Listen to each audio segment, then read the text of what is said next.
Topeng.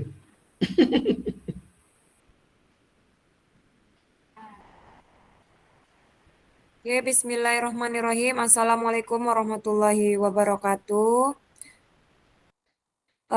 Salam hangat Waalaikumsalam warahmatullahi wabarakatuh. Oke, salam hangat untuk kita semua Bapak Ibu. Salam sehat, salam sejahtera. Semoga Bapak Ibu tetap dalam kondisi yang sehat, tetap semangat, sehingga kita masih diberikan motivasi semangat yang luar biasa di ruang virtual tatap maya program diseminasi PKG PJOK ini. Baik Bapak Ibu, saya izin screen share dulu ya.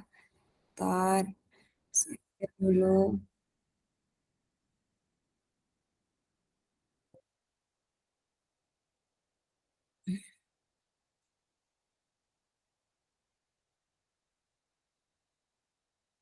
Nah, Bapak Ibu, ini ada tatap maya kita yang ke-7 kalau nggak salah saya.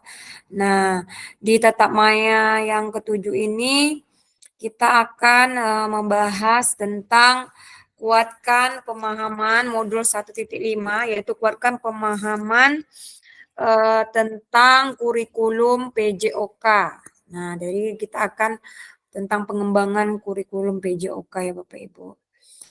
Nah, Bapak Ibu, kiranya Bapak Ibu semua mungkin sudah membahas ataupun membaca di LMS-nya tentang kuatkan pemahaman modul 1.5 tentang pengembangan kurikulum. Nah, mendengar dari kata pengembangan kurikulum PJOK ini, tentunya tidak asing lagi di telinga Bapak Ibu, ya kan Bapak Ibu? Apakah Bapak Ibu sudah tahu bahwa CPPJOK itu sudah berubah? Saya rasa sudah ya Bapak Ibu. Nah, PJOK ini merupakan mapel dalam kurikulum pendidikan yang mana dia menegaskan bahwasanya peserta didik kita ini dituntut untuk selalu aktif melakukan aktivitas jasmani ya Bapak Ibu. Makanya kenapa satuan pendidikan itu mengadakan atau merancang pembelajaran PJOK itu harus dirancang sesuai dari kebutuhan dari peserta didik kita itu. Nah, yang kedua kalau kita lihat secara pengembangan kurikulum PJOK di sekolah itu Bapak Ibu, jadi secara sederhana pengembangan kurikulum PJOK ini adalah kegiatan di mana kita merancang sebuah model pembelajaran PJOK ini sesuai dengan kurikulum yang sedang kita ampuh sekarang, yaitu tentunya kurikulum Merdeka Belajar ya Bapak Ibu. Jadi memang di standar isi dari kebijakan kurikulum Merdeka Belajar itu tentunya ada undang-undang yang mengaturnya.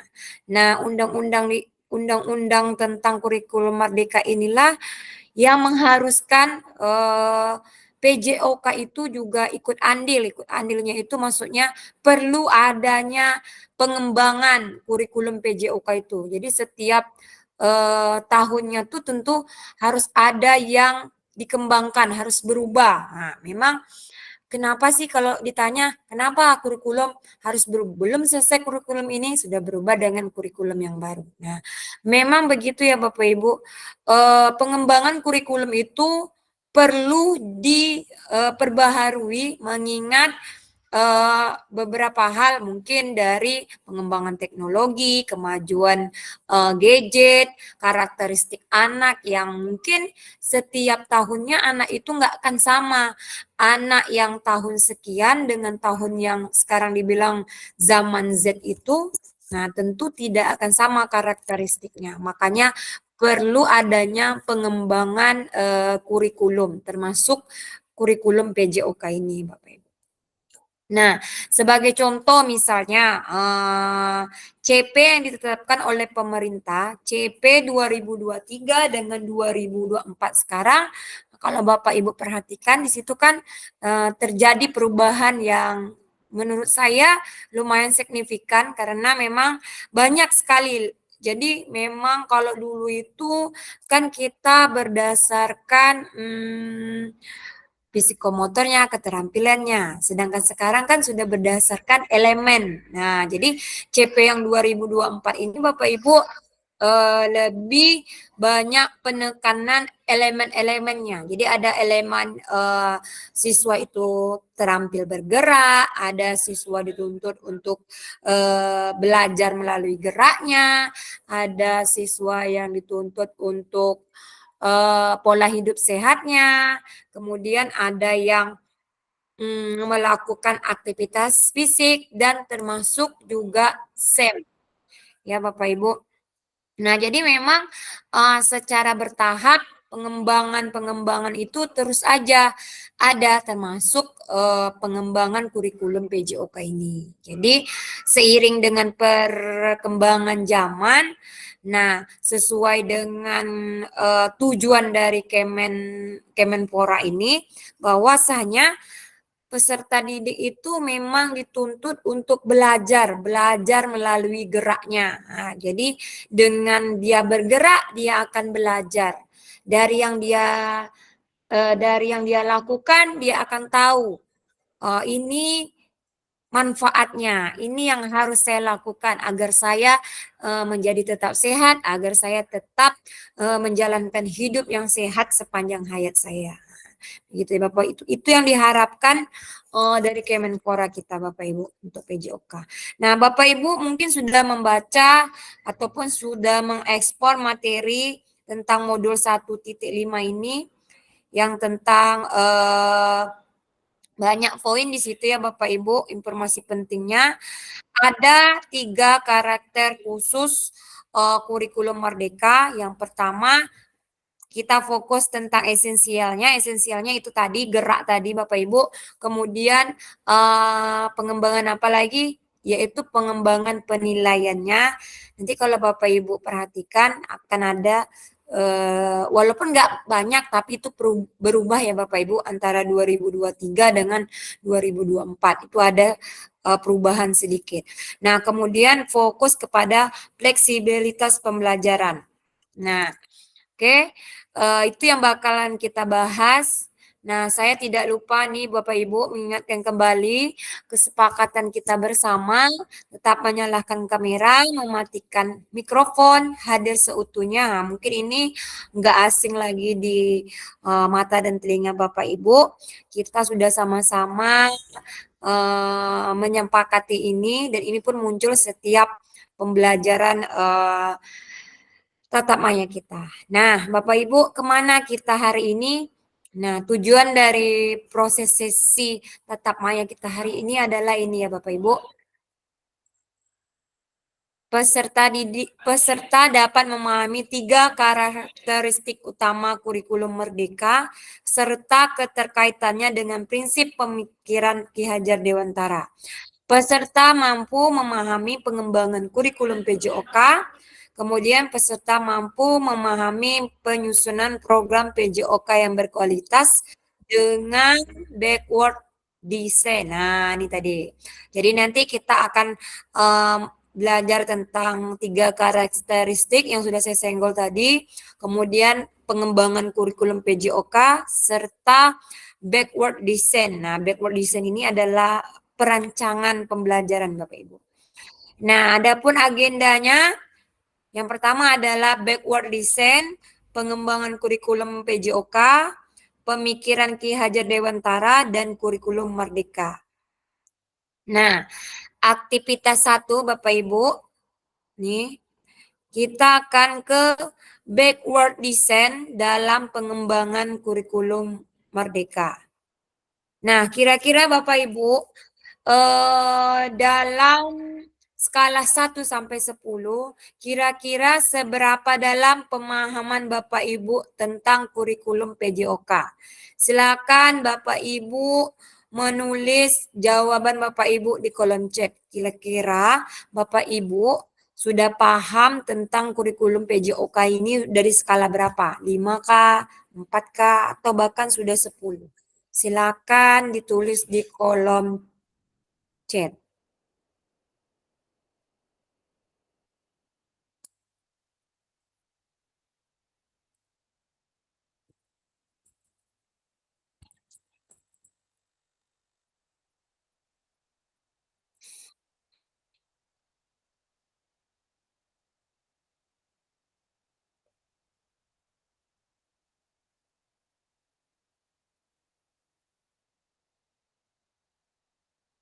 Kalau saya lihat di kolom chat, belum ada yang menulis ini Bapak Ibu.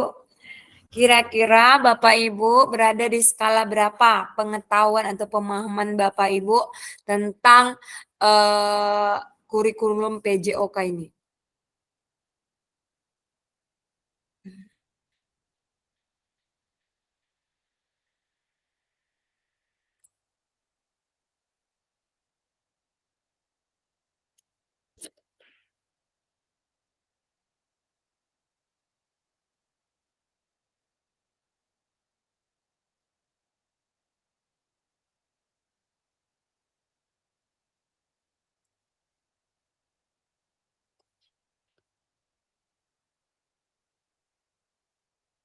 Bu Laila 3.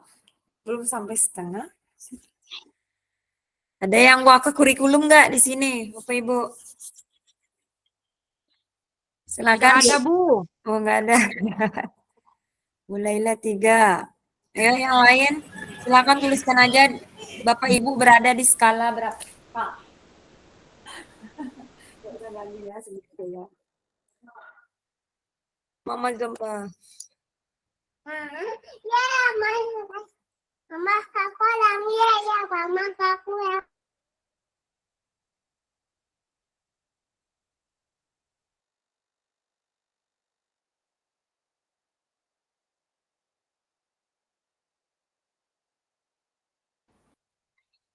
Silakan Bapak Ibu yang lain tuliskan di kolom chat seberapa pengetahuan Bapak Ibu tentang kurikulum PJOK. Skalanya 1 sampai 10, kira-kira Bapak Ibu ada di kolom berapa?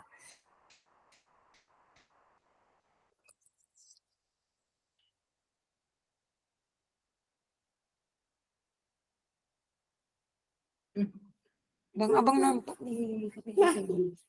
Jangan.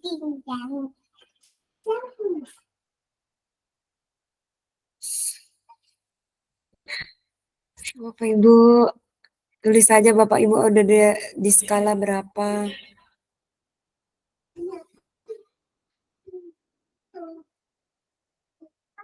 Nah, sekalian ya Bapak Ibu. Kemudian apa tujuan dari adanya pelajaran PJOK di sekolah? Silakan Bapak Ibu juga menjawab di kolom chat. Skornya misalnya ini, langsung Bapak Ibu jawab pertanyaan ini.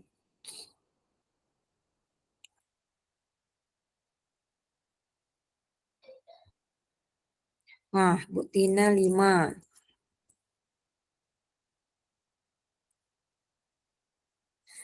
Bu Laila, bisa dengar saya?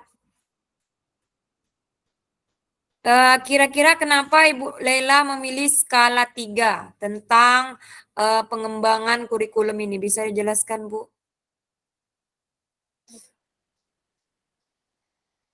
Silakan Bu Laila. Kenapa Ibu menuliskan skala 3 pada pemahaman Ibu tentang kurikulum PJOK? Bisa Karena dijabarkan?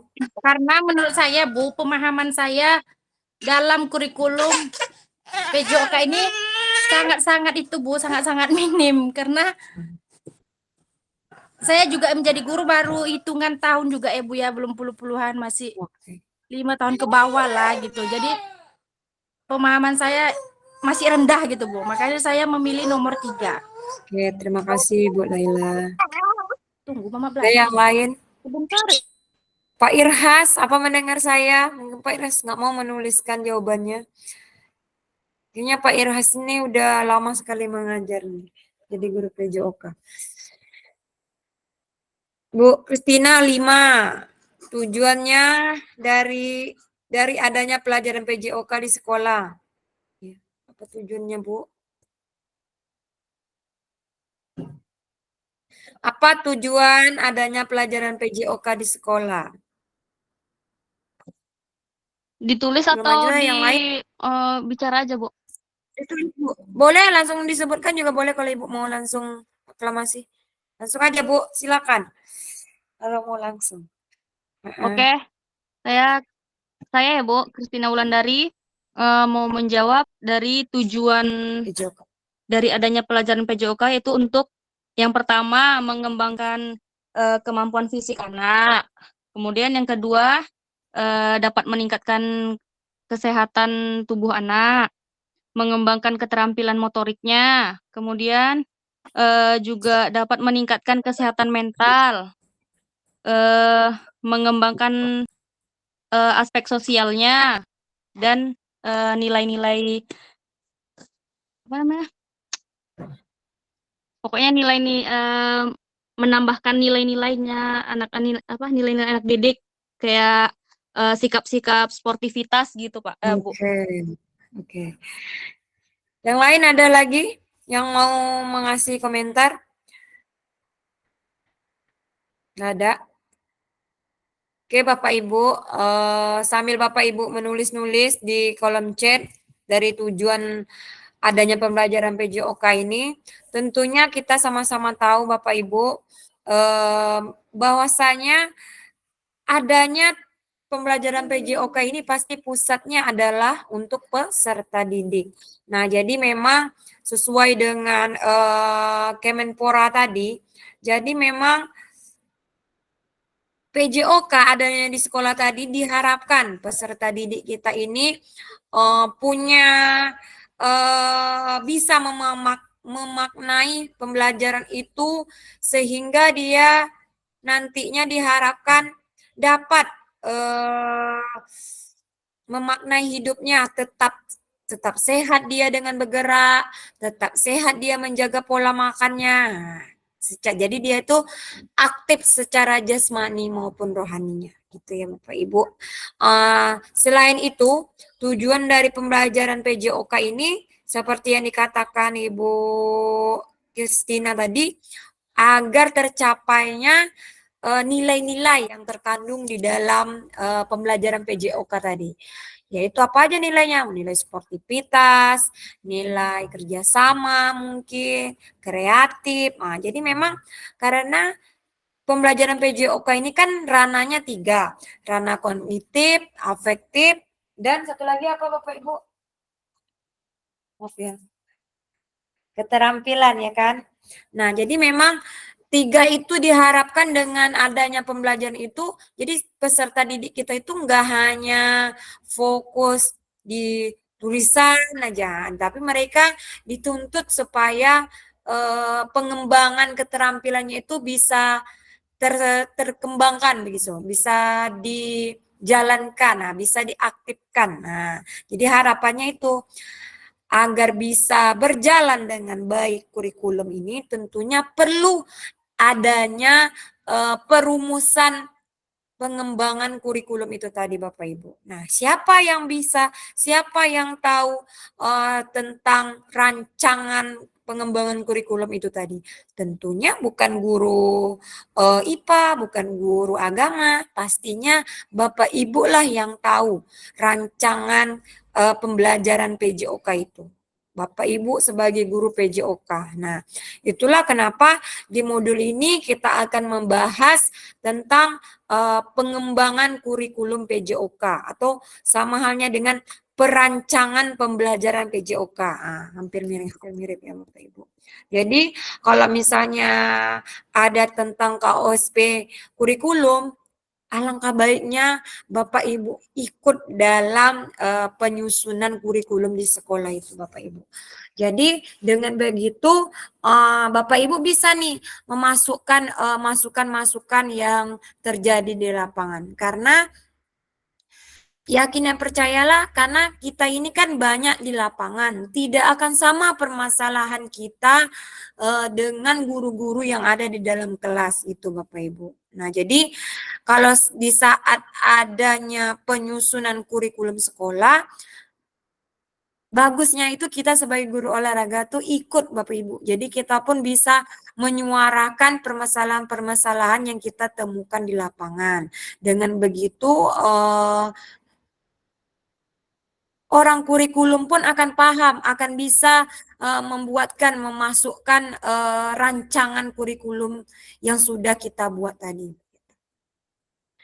Nah, Bapak Ibu, tadi kan sudah saya bahas di awal tadi tujuan kita, agenda kita adalah tentang pengembangan kurikulum PJOK. Nah, di sini menurut CP PJOK yang terbaru 2024, nah, pendidikan jasmani kesehatan olahraga bertujuan sebagai pembelajaran bagi peserta didik dalam mengembangkan, menerapkan, dan mengevaluasi keterampilan konsep, strategi gerak yang menjadi disposisi untuk berpartisipasi dalam berbagai aktivitas jasmani, membantu dan memberi dukungan dalam memilih gaya hidup sehat, aktif, secara jasmani, membangun dan menerapkan keterampilan sosial, emosional melalui konteks pembelajaran yang menekan nilai-nilai fair play, kerjasama tim, dan inklusivitas, menanamkan aspirasi dan mengembangkan sikap positif untuk aktif secara jasmani sepanjang hayat supaya peningkatan kebutuhan keseluruhan kualitas hidup. Nah, kalau Bapak Ibu lihat kembali, itu kenapa tujuan pembelajaran itu katanya dibebaskan, dibolehkan guru sendiri yang menentukan. Jadi tujuan pembelajaran misalnya di sekolah SD ini, di sekolah ini, nggak sama itu dibolehkan ya Bapak Ibu. Jadi nggak mesti sekolah Pak Alping dengan sekolah Ibu Tina misalnya harus sama, misalnya jenjang kelas 4-nya harus sama tujuan pembelajaran. Tidak mesti harus sama ya Bapak Ibu, karena itu dilihat dari karakteristik dari peserta didik Bapak Ibu sekalian. Walaupun mengacuhnya atau runutnya itu pada CP. Nah, jadi memang CP 2024 ini Bapak Ibu dia lebih berfokus ini kepada 4 kategori ini. Peserta didik kita mengembangkan itu tadi mengembangkan belajar melalui gerak, kemudian memilih gaya hidup yang sehat dan aktif secara jasmani. Maksudnya itu kalau misalnya Bapak Ibu mengajarkan pola hidup sehat, nggak berhenti hanya di sekolah itu aja.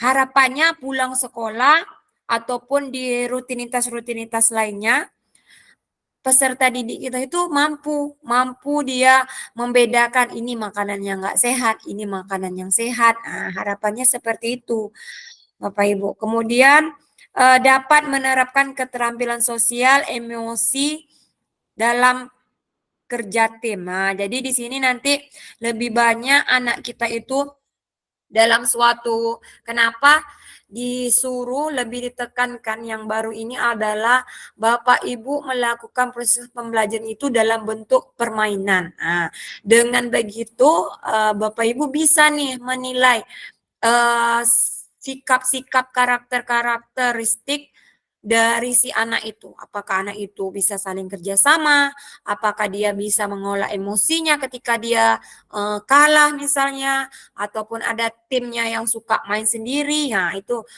jadi memang CP 2024 ini lebih menekankan itu Bapak Ibu.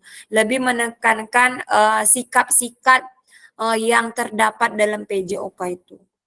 Nah, di sini ada sikap positif untuk aktif secara jasmani sepanjang hayat. Nah, dari pembelajaran yang kita lakukan di sekolah, diharapkan anak-anak akan terbiasa.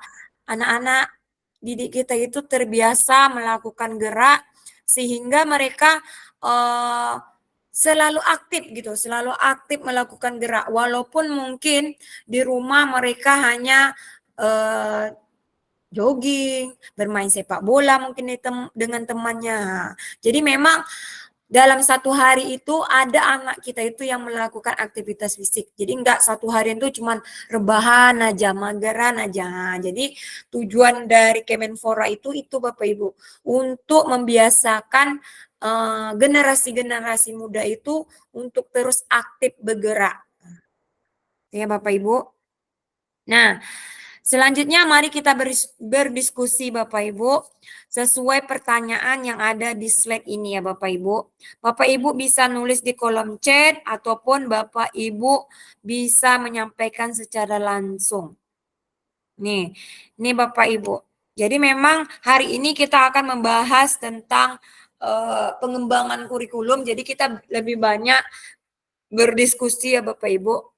Terlepas dari kurikulum apapun, apakah selama ini Bapak Ibu sudah memahami dengan baik tujuan mata pelajaran dan menjadikan sebagai acuan?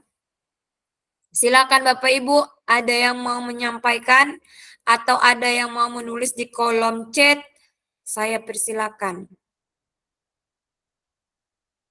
Pak Aple mana? Pak Wahyudi mungkin ada yang mau disampaikan? Pak Irhas?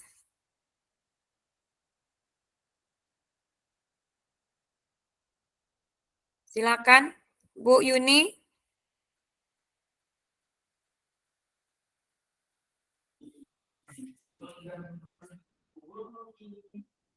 Ada?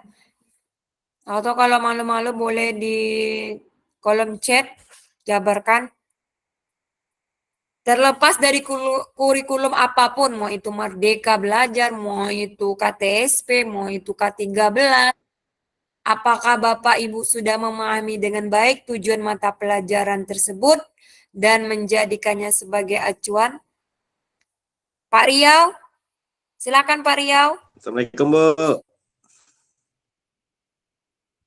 Waalaikumsalam Assalamualaikum, warahmatullahi teman-teman. wabarakatuh. Apa tuh, Bu? Silakan Pak, langsung Ma. langsung saja Pak, pertanyaan yang ada di Oke. slide.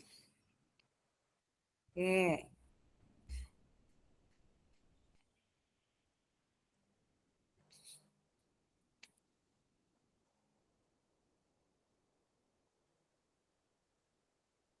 Yang lain boleh menulis jawaban di kolom chat.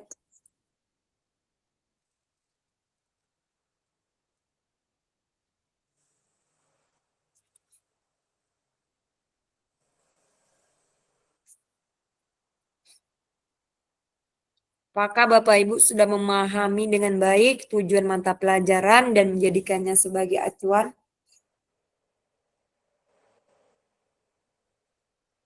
Silakan Pak Riau. Ada yang sudah menulis nggak di kolom chat ya?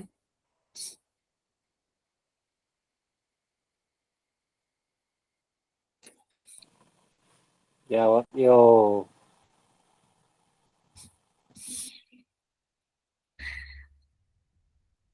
Bentar, Bu.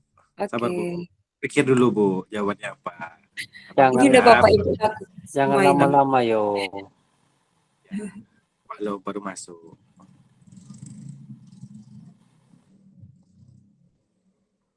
Dinyalakan aja kameranya Pak Marwan, nggak apa-apa. Saya lagi sakit, Bu. Oh sakit Bapak. Iya, dari kemarin itu udah hampir 1 minggu. Semoga lekas sembuh Pak. Iya, Bu. Oke, silakan Pak Riau.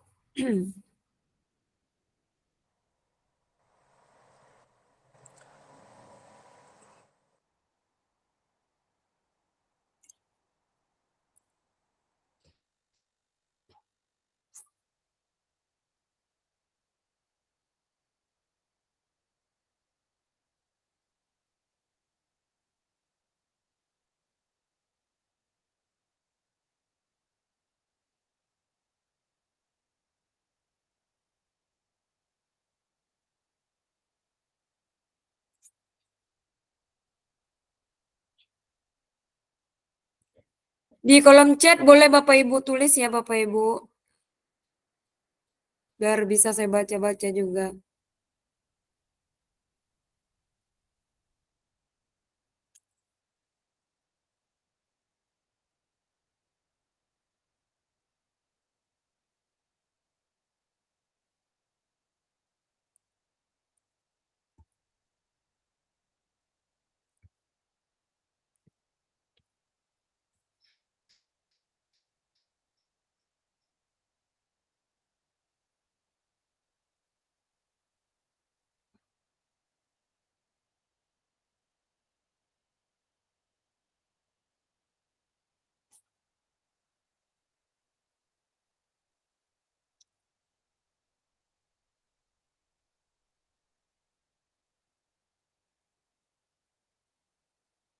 Diketik boleh, Bu? Boleh, boleh. Biar terangkai dikit nih kalimatnya. Oke. Sampaikan aja lah langsung. Nah, kalau disampaikan dikit, apakah selama ini Bapak Ibu sudah Hmm. memahami dengan baik tujuan mata pelajaran dan menjadikan sebagai acuan? Ya, sedikit. Sedikit itu yang bagaimana, Pak? Ya, karena mungkin dapat mengevaluasi ketercapaian peserta didik kita, keberhasilan. Makanya Baik perlu itu disampaikan tujuan itu, ya, Pak. untuk menentukan materi kegiatan dan penilaian hasil belajar mereka. Jadi Oke. bagusnya diketik, Bu. Biar saya rangkai dikit, Bu. Oh, oke, Kalimatnya. oke. Biar nanti teman-teman bisa dibaca juga. Gitu. Oke, siap. Kalau Pak Marwan bagaimana, Pak Marwan? Bisa ini? Mungkin punya pendapat lain?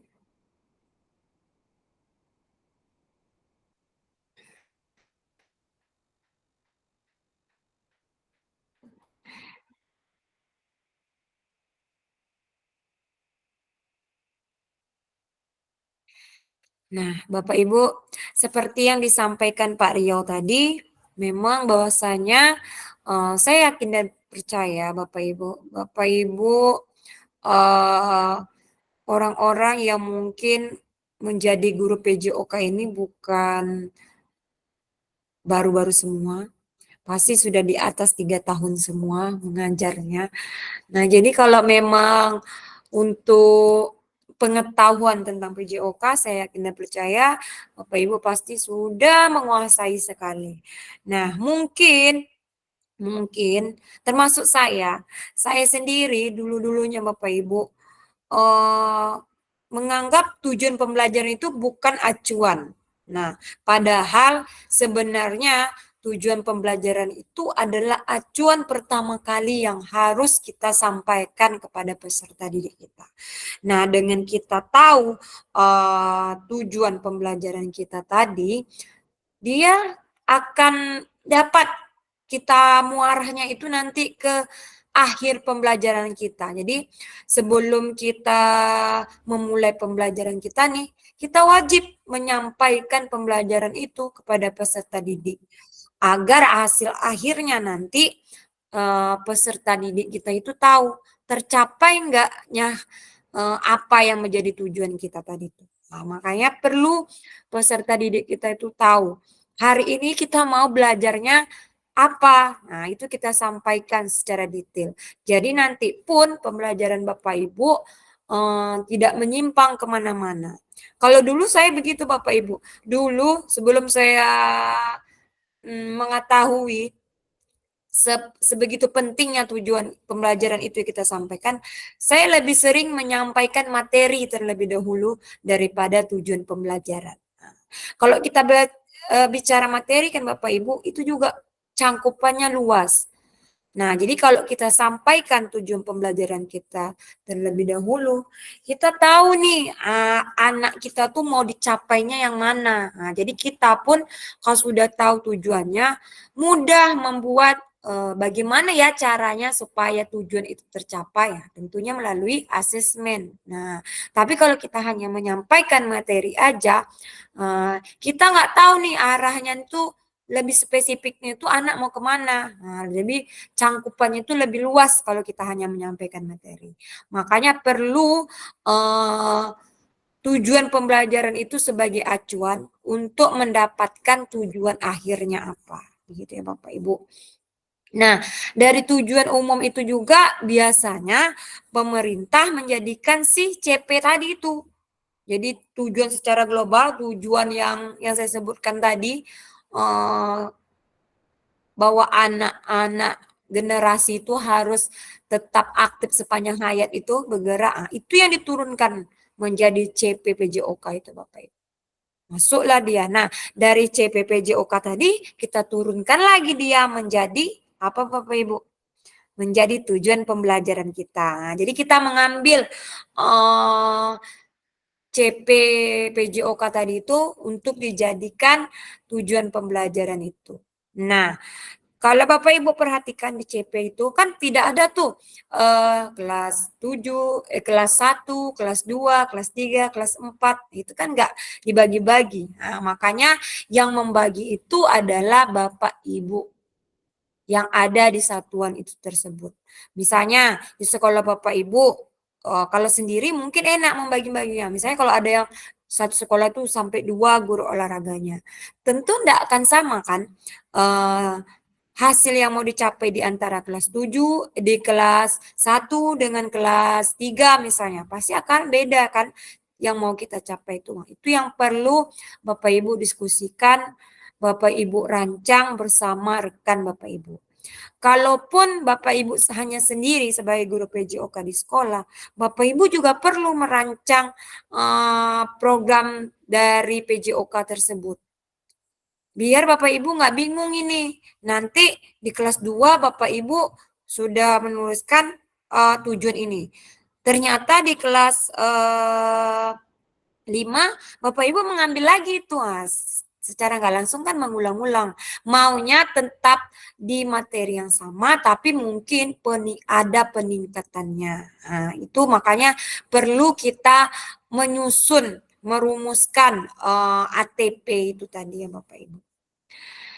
Nah, Bapak Ibu sambil ditulis-tulis di kolom chat, saya lanjut saja. Kita masih dari diskusi ya Bapak Ibu.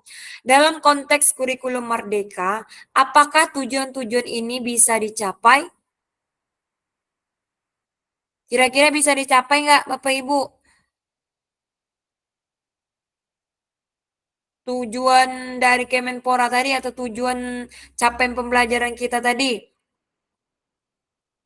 Menurut Bapak Ibu bagaimana? Apakah bisa dicapai? Apakah bisa kita mencapai anak-anak itu tetap aktif bergerak? Jawabannya pasti bakalan beragam ya Bapak Ibu. Mungkin bisa akan tercapai jika adanya kerjasama mungkin antara orang tua dan guru ataupun dengan konsistensitas dari Bapak Ibu sebagai guru PJOK. Nah, maksudnya itu bagaimana Bapak Ibu? Mungkin Bapak Ibu tetap bisa mengawasi peserta didik Bapak Ibu yang ada di rumah itu dengan membuat program pembelajaran PJOK misalnya, program geraknya, program kebugaran jasmaninya. Kalau hanya di sekolah aja, mungkin tujuan itu nggak akan tercapai Bapak Ibu. Karena kita mengingat 1 minggu cuman 3 JP pembelajaran PJOK. Nah, nggak akan mungkin kita dapat menilai anak itu sudah mencapai atau tidak tingkat kebugaran jasmaninya. Nah, dan itu nggak akan mungkin tercapai kalau hanya untuk 3 JP tersebut, Bapak Ibu. Makanya perlu adanya kolaborasi antara orang tua dan guru. Selain itu, perlunya juga konsistennya Bapak Ibu dalam menyusun program pembelajaran tersebut. Nah, di sini memahami tujuan umum penting sebagai acuan untuk memahami muara akhir pembelajaran. Untuk mencapai tujuan umum ini, pemerintah sudah menurunnya ke dalam CP dan mempersilahkan guru atau satuan pendidikan untuk menurunkannya lagi ke dalam TP. Ini yang seperti saya jelaskan tadi Bapak Ibu. Nah, jadi memang berdasarkan CP yang sudah dibuat oleh Kemendikbud oleh pemerintah. Nah, kita dibebaskan untuk menurunkan CP itu dalam tujuan pembelajaran kita. Jadi misalnya kita hanya mengambil satu elemen saja dari CP itu. Boleh. Jadi nggak mesti harus semua elemen itu kita masukkan, kita turunkan di TP tersebut ya Bapak Ibu. Jadi kita boleh memilih kira-kira peserta Bapak Ibu butuhnya yang mana. Nah, jadi kita boleh memilih di antara elemen-elemen yang sudah ada dalam CP tersebut. Nah, bagaimana memastikan agar pengajaran yang kita lakukan benar-benar menyasar tujuan pembelajaran? Ada yang bisa mengasih pendapat? Nih, yang seperti saya bilang tadi, biasanya kita sering fokus langsung kepada materi atau aktivitas yang harus dilakukan murid. Sehingga kadang ini nih Bapak Ibu, tujuan pembelajaran ini sering terlewatkan. Atau saya aja yang seperti itu. Ya Bapak Ibu yang lain, bagaimana? Pak Wahyudi bagaimana? Apa Bapak kalau setiap mengajar selalu menyampaikan tujuan pembelajaran sebagai bahan acuan? Atau Bapak kadang disampaikan Bu, kadang lupa? Atau Bapak ada di mana? Gimana Pak Wahyudi? Kita berbagi sharing aja ya Bapak Ibu. Karena kan Gimana, ini Bu?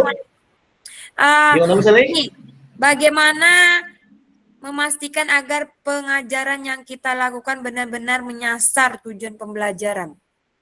Ini bagaimana? Biasanya kan kita nih selalu fokusnya ini materinya langsung kita sampaikan. Jadi tujuan pembelajaran itu kita abaikan. Nah, menurut Bapak bagaimana kita memastikan agar pembelajaran kita itu tuh masuk dalam tujuan pembelajaran kita itu? Bapak biasanya gimana? Bagaimana memastikan agar pengajaran yang kita lakukan benar-benar menyasar tujuan? Cara memastikannya kalau menurut saya melihat apakah anak tuh di praktek gitu ya, apakah bisa melakukannya atau tidak gitu pas di pelajaran saya gitu. Kan saya kasih materi nih, terus saya ajarkan di lapangan. Apakah dia udah mengetahui caranya nggak atau gimana? Sesuai nggak dengan tujuan yang saya ajarkan gitu loh, Bu. Jadi itu termasuk kalau Halo? di modul pembelajaran itu termasuk di mana tuh? Pak Marwan. Oke, silakan Pak Marwan mau berkomentar. Bu, Oi, kalau saya biasanya gini Bu, boleh kan Bu sedikit boleh. bertanya nih ke Ibu? Tapi Pak Kalau Marwan saya- tadi juga angkat tangan. Oh, nggak tahu. Oh, Pak Marwan dulu lah. Lupa jadinya saya ini. Habis itu baru Pak Riau ya. Bagaimana memastikan agar pengajaran yang kita lakukan benar-benar menyasar tujuan pembelajaran? Nah, yang pertama itu yang harus kita lakukan itu, sebelum kita memulai hal pembelajaran itu, pertama kita harus menyampaikan tujuannya. Oh, tujuan kita seperti ini, tujuan kita seperti ini. Nah, jadi kalau sudah tujuannya itu sudah kita sampaikan, barulah kita bisa masuk ke materi. Nah, mungkin itu saja, Bu. Terima kasih. Terima kasih Pak Marwan. Silakan Pak Riau. Kalau saya seperti ini Bu, bukan untuk menjawab, tapi ini Bu ingin bertanya, apakah mungkin saya dalam mengajar selama ini mungkin langsung ke materi. Anak-anak saya berikan materi agar mempraktekkan apa yang saya berikan, materi tersebut. Nanti melihat hasil dari yang saya sampaikan ke anak-anak tadi, mereka misalnya tercapai ini gerak, misalnya lokomotor gitu kan, dalam permainan bola gitu kan. Jadi saya melihatnya di situ Bu.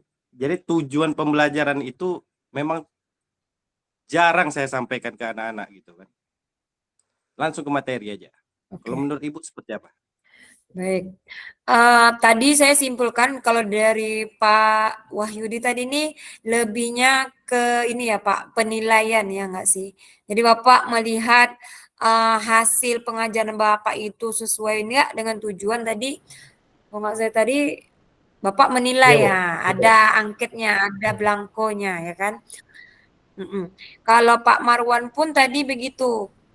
Saya menangkapnya kayak gitu. Pokoknya dia hampir biar pembelajaran kita ini nyangkut itu nih. Di tujuan pembelajaran itu tadi ya, kita harus membuat atau merancang suatu proses penilaian. Kalau Pak Riau tadi, Pak Riau tadi kan mengatakan sering lupa. Memang itulah Pak tantangan kita sebagai guru yang memang tuh tadi harus merubah paradigma. Jangankan Bapak, saya juga dulu kayak gitu. Kalau mengajar tuh langsung apa sih materinya langsung set gitu. Nah, Iya, benar, padahal Bu. Pak, kalau kita coba ini memang keluar dari zona nyaman itu nggak mudah Bapak Ibu. Tapi kalau kita konsisten misalnya memang udah kita ini tujuan pembelajaran gini nih apa misalnya harus kita sampaikan itu Pak. Jadi kita tahu nanti langkah ke depannya itu kita mau kemana sih anak ini arahnya gitu. Nah, jadi kita tahu nih apa kita merancang penilaiannya juga harus bagaimana. Jadi kita sudah tahu kalau kita sudah menyampaikan tujuan pembelajaran itu. Nah, makanya ditekankan ini tadi dalam merancang proses pembelajaran PJOK itu ada namanya Pak backward design. Nah, itulah yang nanti yang lagi digalakkan sama pemerintah sama bagian PMM. Nah, itu untuk mendesain suatu model, desain modul namanya backward design. Nah, itu yang nanti bakalan kita pelajari setelah ini. Oh ya, Bu. Jadi gini, Bu. Saya potong sedikit, Bu, ya, maaf, Bu. Jadi kan, Bu, tujuan itu kan untuk mencapai hasil yang kita ingin ketahui, Bu, dari penilaian yang Ibu sampaikan tadi. Jadi kan dengan materi tadi mungkin saya mendapatkan hasil anak tadi dia mampu menggerakkan. Jadi untuk kedepannya tujuan itu memang harus dilaksanakan terlebih dahulu berarti, Bu. Untuk tidak perlu lagi istilahnya kan memang dia anak ini berhasil nih materi yang kita sampaikan, tujuannya kita sampaikan itu berhasil, tapi kita tanpa ada memberikan istilah tujuan pembelajaran kita dulu terlebih dahulu sama anak-anak itu gitu. Konsepnya saya seperti itu, Bu. Konsep saya. Oke. Saya tanyakan balik. Bagaimana Bapak bisa tahu tujuan Bapak tersampaikan kalau Bapak ini nggak menyampaikan nih? Bagaimana anak-anak bisa tahu nih? Nah, kalau Bapak nggak menyampaikan tujuan pelajaran Bapak. Mungkin gini, Bu. Saya berpikir gini kan, mungkin saya sering lupa atau mungkin tidak melihat ini atau tidak menyampaikan tujuan pembelajaran. Saya menggunakan materi saya. Misalnya lari ini, Bu. Lari anak menggunakan waktu kan seperti itu. Pencapaian hasilnya sekian detik itu kan gitu. Jadi yang ingin saya dapatkan dari anak itu tercapai seandainya seperti itu, Bu. Gimana, Bu? Gimana ya kalimatnya? Iya. Kalau saya Pak begini, kan dalam Bapak membuat suatu penilaian, nah Bapak kan tentu bakalan mencari tahu dulu nih apa sih yang harus. Begini aja lah Pak, anak mau melakukan sesuatu, kalau nggak diarahkan pasti dia nggak akan tahu nih. Pasti nanti kemana-mana nih. Nah, jadi biar nggak kemana-mana itu tadi, ya mungkin kalau 1-2 orang bisa nurut misalnya. Tapi ada anak-anak kita kan karakter anak kan beda-beda nih. Nanti padahal Bapak nyuruhnya lari nih sekencang-kencangnya, misalnya mengambil waktu nilai. Nah, ternyata anak-anak itu ada juga nanti yang entah dia malas-malasan, entah dia sakit perut dan segala macam. Nah, itu untuk mengantisipasi itu tadi Pak. Nah, untuk mengantisipasi biar pembelajaran Bapak itu nggak kemana-mana, biar Bapak tahu nanti tujuan akhirnya itu bagaimana. Makanya perlu anak itu tahu. Karena kan kita ini menilai kan selama ini hanya di kita aja kan. Kita hanya mendengar karena kita guru, ya udah penilaian itu mutlak dari kita. Padahal kan nggak seperti itu. Kita harus mendengar suara dan keinginan anak-anak didik kita begitu. Ada yang mau menambahkan? Boleh yang dipertanyakan Pak Riau? Silakan. Bu Laila, Pak Marwan. Yuk, bantu. Kita diskusi aja di sini Bapak Ibu. Karena kan setiap sekolah pasti mempunyai permasalahan yang beda-beda.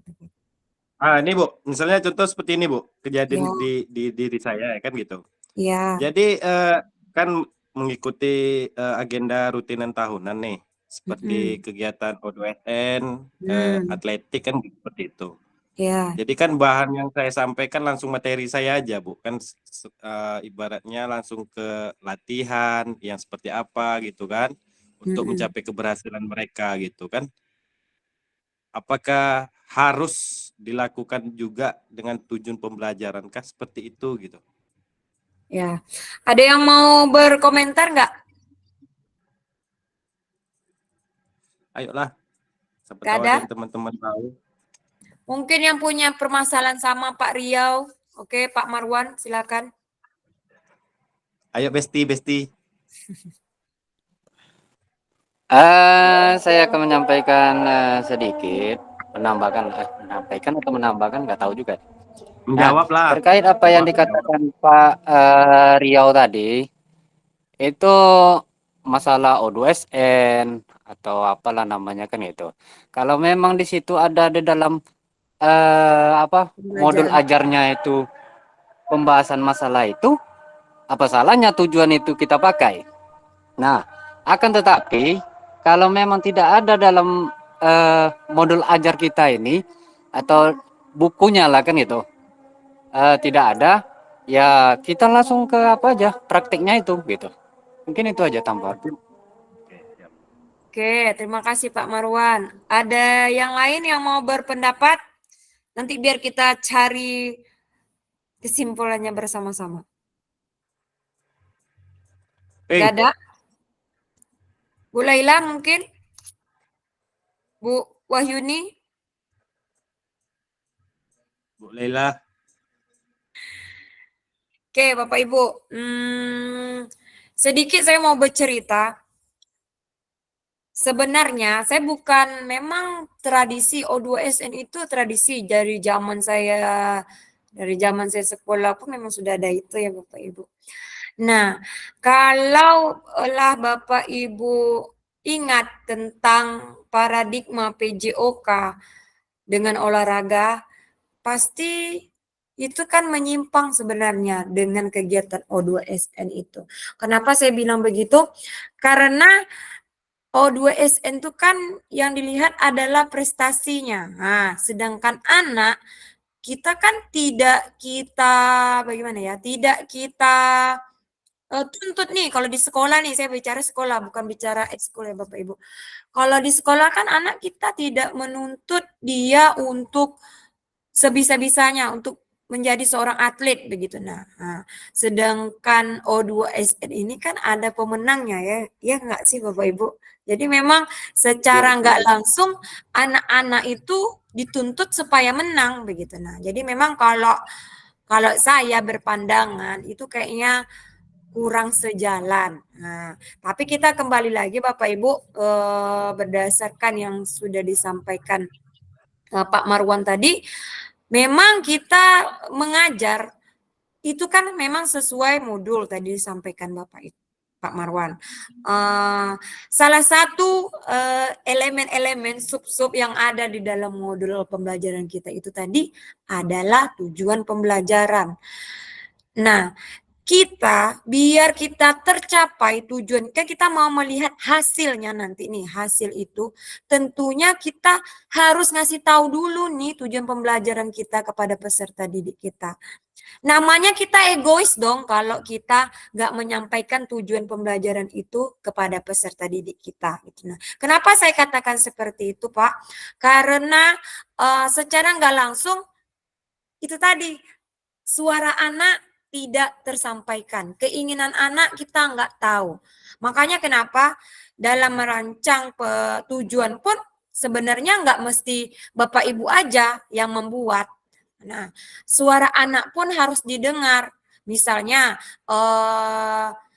anak maunya lompat sini, lompat-lompat misalnya. Ternyata yang satu lagi dia nggak mampu nih lompat-lompat, dia lebih senang berlari misalnya. Itu yang harus Bapak Ibu lebih mendengarkan suara anak begitu. Nah, jadi kalau misalnya cuman satu berlari aja, sedangkan satu mungkin dia nggak suka lari nih, nah kayak gitunya. Jadi kan otomatis tujuan kita nggak akan tercapai kalau satu anak aja yang suka aktivitas itu, sedangkan yang lain nggak suka aktivitas itu. Nah, makanya itu yang saya bilang tadi, perlu sekali kita menyampaikan tujuan pembelajaran kita itu biar anak tahu. Malah Pak, kalau yang guru-guru lain itu malah dianjurkan, yang saya dapat malah dianjurkan itu ditulis malah di papan tulis tujuan pembelajaran itu. Biar anak-anak itu nampak ini loh mereka tuh harus begini. Jadi mereka tuh kan kurikulum merdeka ini kan mereka kan bebas nih, dibebaskan. Proses untuk mendapatkan tujuan itu kan dibebaskan. Misal aja dia misalnya mau lompat. Bisa aja dia kan nggak mesti harus begini loh nak cara melompat. Nah kan nggak mesti harus itu. Bisa jadi dia melihat kodok yang melompat, nah makanya dipraktekkannya seperti itu. Atau bisa dia melihat bapak ibunya di rumah melakukan aktivitas lompat, nah kan kita nggak tahu. Jadi proses anak itu kita harus menghargai setiap proses yang mereka lakukan. Jadi kita nggak bisa memaksa, nak melompat tuh seperti ini ya nak, kalian harus kayak gini, kaki kalian harus begini ya. Kita nggak bisa memaksa itu Bapak Ibu. Jadi memang tuntutan di kurikulum merdeka ini biarkan anak yang mengeksplor geraknya sendiri. Kita sebagai guru sebenarnya hanya memfasilitasi aja, melihat anak nih, proses anak nih, dan menghargai setiap proses yang anak itu dapatkan. Misalnya memang itu kurang tepat, ya silakan Bapak Ibu luruskan. Jadi bukan langsung mengklaim nggak bisa gini nak, bukan hanya langsung mengklaim begitu ya Bapak Ibu. Jadi kasihan nanti mental anak langsung jatuh. Gitu ya Bapak Ibu. Oke, ada lagi? Pak Riau, bungkus. Bungkus Bu, bungkus. Kurang kuat Bu. Kita masuk ke sini Bapak Ibu. Seperti agenda kita tadi. Proses backward design dalam pengembangan kurikulum secara umum melalui 3 tahap. Mengidentifikasi capaian pembelajaran, menentukan metode penilaian, merancang pengalaman belajar, dan strategi pembelajaran. Nah, di sini kata kuncinya, di sini, backward design merupakan proses sistematis yang memastikan kesesuaian kurikulum dengan capaian pembelajaran diinginkan. Backward design juga pada akhirnya membantu guru menyelaraskan antara tujuan, langkah pembelajaran, dan penilaian. Nah, jadi Bapak Ibu, di sini di modul ini kita akan membahas tentang backward design. Sesuai dengan namanya backward. Inilah bahasa-bahasa orang luar ya Bapak Ibu. Back itu kan belakang. Jadi dia memang biasanya kan tujuan ini kan letaknya di belakang. Nah, jadi sekarang itu diminta tujuan itu berada di depan. Nah, modulnya itu diminta kita menyampaikan tujuan akhir kita itu kita sampaikan dulu. Biar orangnya tahu tujuan akhirnya kita tuh apa gitu. Nah, kemudian setelah menyelaraskan tujuan, langkah-langkah pembelajaran kita itu apa dan penilaiannya apa. Jadi memang kata kuncinya dari backward design ini adalah tujuan, langkah pembelajaran, dan penilaian. Nah, 3 ini yang harus ada di modul. Bukan berarti Bapak Ibu tidak memasukkan diferensiasi, bukan ya. Tapi inilah yang apalah namanya ini, yang paling penting lah begitu nah Bapak Ibu. Jadi nggak boleh Bapak Ibu hilangkan 3 elemen ini. Nah, gitu ya Bapak Ibu. Nah, aktivitas 2-nya kita menyusun program PJOK. Bapak Ibu mungkin sudah tahu ini program-program PJOK. Mungkin juga ada yang mengajar eskul olahraga, pasti akan membutuhkan ini, menyusun program ini. Sama halnya ini kan alat tempur kita ya kan. Kita jadi harus tahu kita mau ngapain nih, besok mau ngapain ini. Nah, ini juga kita harus tahu.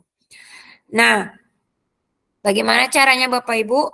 Kurikulum berbasis standar. Manakah yang benar definisi di bawah ini? Ya, kurikulum merupakan seperangkat aktivitas untuk menguasai keterampilan. Di sini salah di silangnya. Apakah Bapak Ibu sepakat memang ini salah, tidak sesuai, atau punya pendapat lain? Silakan.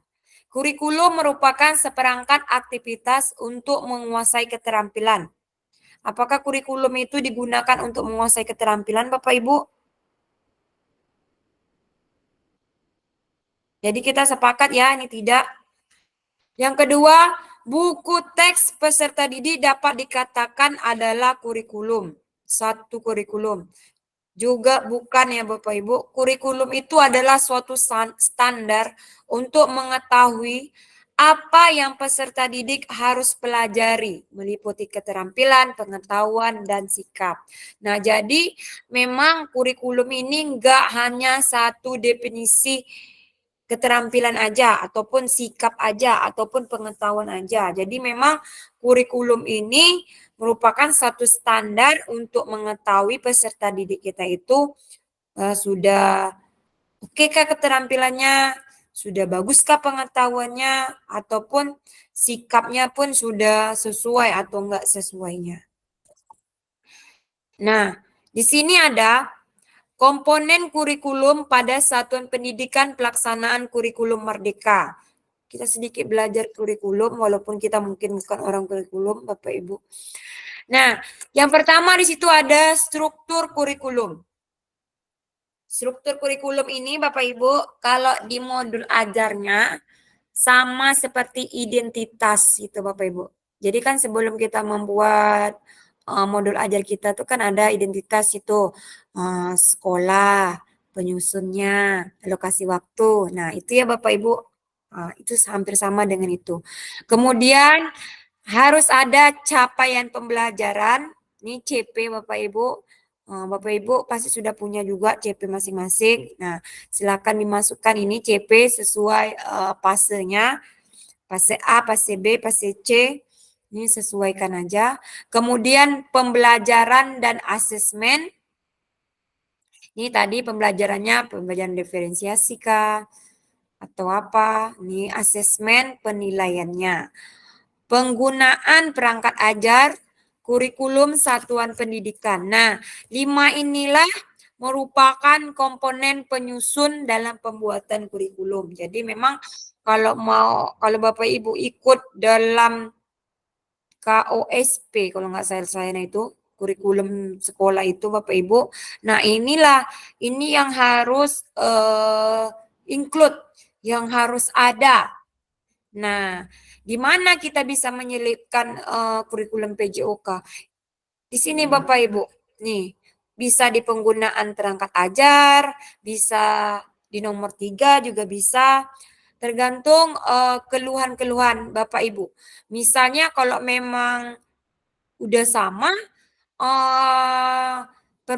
pembelajarannya ataupun asesmennya dengan mapel yang lain ya nggak perlu. Tapi kalau memang misalnya ada yang harus dimasukkan, nah Bapak Ibu harus sampaikan sama wakanya. Misal Bapak Ibu kalau waktu mungkin nggak bisa disenggol-senggol kan karena memang sudah ketetapan. Misalnya ada Bapak Ibu yang menggunakan perangkat ajarnya mungkin animasi misalnya kayak gitu. Bapak Ibu bisa mungkin berkolaborasi dengan guru TIK-nya atau apanya. Jadi memang disinilah di kurikulum inilah. Jadi bisa jadi nanti jadwal Bapak Ibu didekatkan dengan guru TIK-nya. Nah, jadi kan yang punya wewenang penjadwalan kita di sekolah kan adalah kurikulum. Nah, makanya kenapa dilibatkan kurikulum ini begitu. Nah, mengapa kurikulum operasional berbeda antar satuan pendidikan? Ini dia Bapak Ibu, agar bermakna kurikulum operasional satuan pendidikan dikembangkan sesuai dengan konteks dan kebutuhan peserta didik dan satuan pendidikannya. Ini bisa menjadi kabar gembira. Bapak Ibu dapat menyusun program yang relevan dengan kultur gerak di mana peserta didik tinggal. Jadi, itu yang saya bilang tadi, nggak akan mungkin sama. Misalnya di daerah Pak Riau mungkin anak-anak nih udah biasa nih renang karena memang daerah Pak Riau dekat dengan sungai. Tapi mungkin di Pak Alping anak-anak nggak biasa ini. Renang itu hal yang awam sekali karena memang mereka nggak tinggal di tempat yang sungainya mungkin jauh dari rumahnya begitu. Nah, jadi memang kita nggak bisa menyamakan antara satuan sekolah di sini dengan satuan sekolah yang lainnya karena itu tadi kulturnya berbeda, nah, tempat tinggalnya itu berbeda. Jadi memang harus disesuaikan dengan tempat tinggal atau kultur yang peserta didik kita hadapi, ya, peserta didik kita berada ya Bapak Ibu. Nah, mari kita berbagi cerita pada saat Bapak Ibu menyusun kurikulum PJOK. Apa ada yang pernah Bapak Ibu ikut merancang kurikulum pengembangan PJOK? Kalau nggak ada, saya ganti aja kata-katanya dengan, tadi ada yang angkat tangan. Oke, Pak Marwan. Marwan. Silakan Pak Marwan. Dia ikut semua nih, Bu. Silakan Pak. Nah, baiklah di sini saya akan menjawab sedikit gitu kan. Yang pertama itu saya pernah membuat yang namanya kurikulum. Nah, di dalam kurikulum ini, Bu, apa namanya itu, kadang tidak semua guru itu yang dilibatkan. Nah, cuman dia termasuk di dalam struktur, tetapi dia tidak dilibatkan. Nah, ini yang permasalahannya ini. Setiap sekolah rata-rata sama itu, Bu, kalau di SD. Nah, itu tidak bisa dipungkiri. Jadi kami ya gimana gitu kan.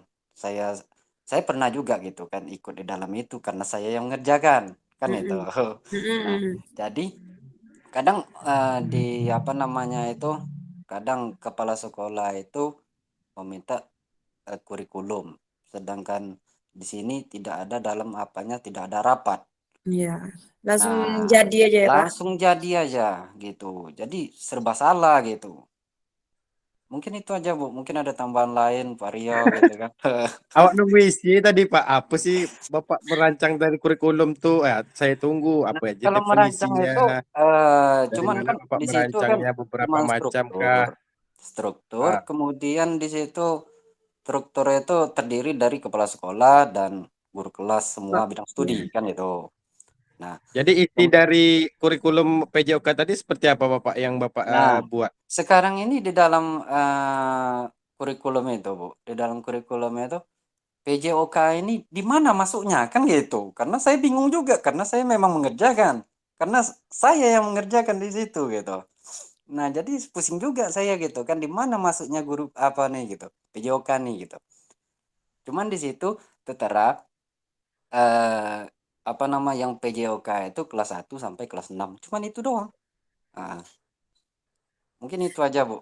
Oke, baik. Mungkin kalau saya Pak di sekolah saya, memang kami juga sama. Kejadiannya begitu juga, nggak pernah dilibatkan begitu. Nah, palingan kalau misalnya ada apa, nah, baru mulai kami duduk bersama gitu. Nah, maksudnya di sini Pak, Bapak Ibu semua, merancang program PJOK sebagai bagian dari pengembangan kurikulum. Memang dia nggak dimasukkan, tapi dia ikut terlibat. Maksudnya ikut terlibat tuh gini Bapak Ibu. Jangan sampai nanti Bapak Ibu nih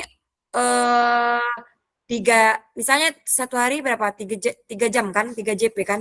Nah, 3 JP jangan nanti terjadi apa ya namanya?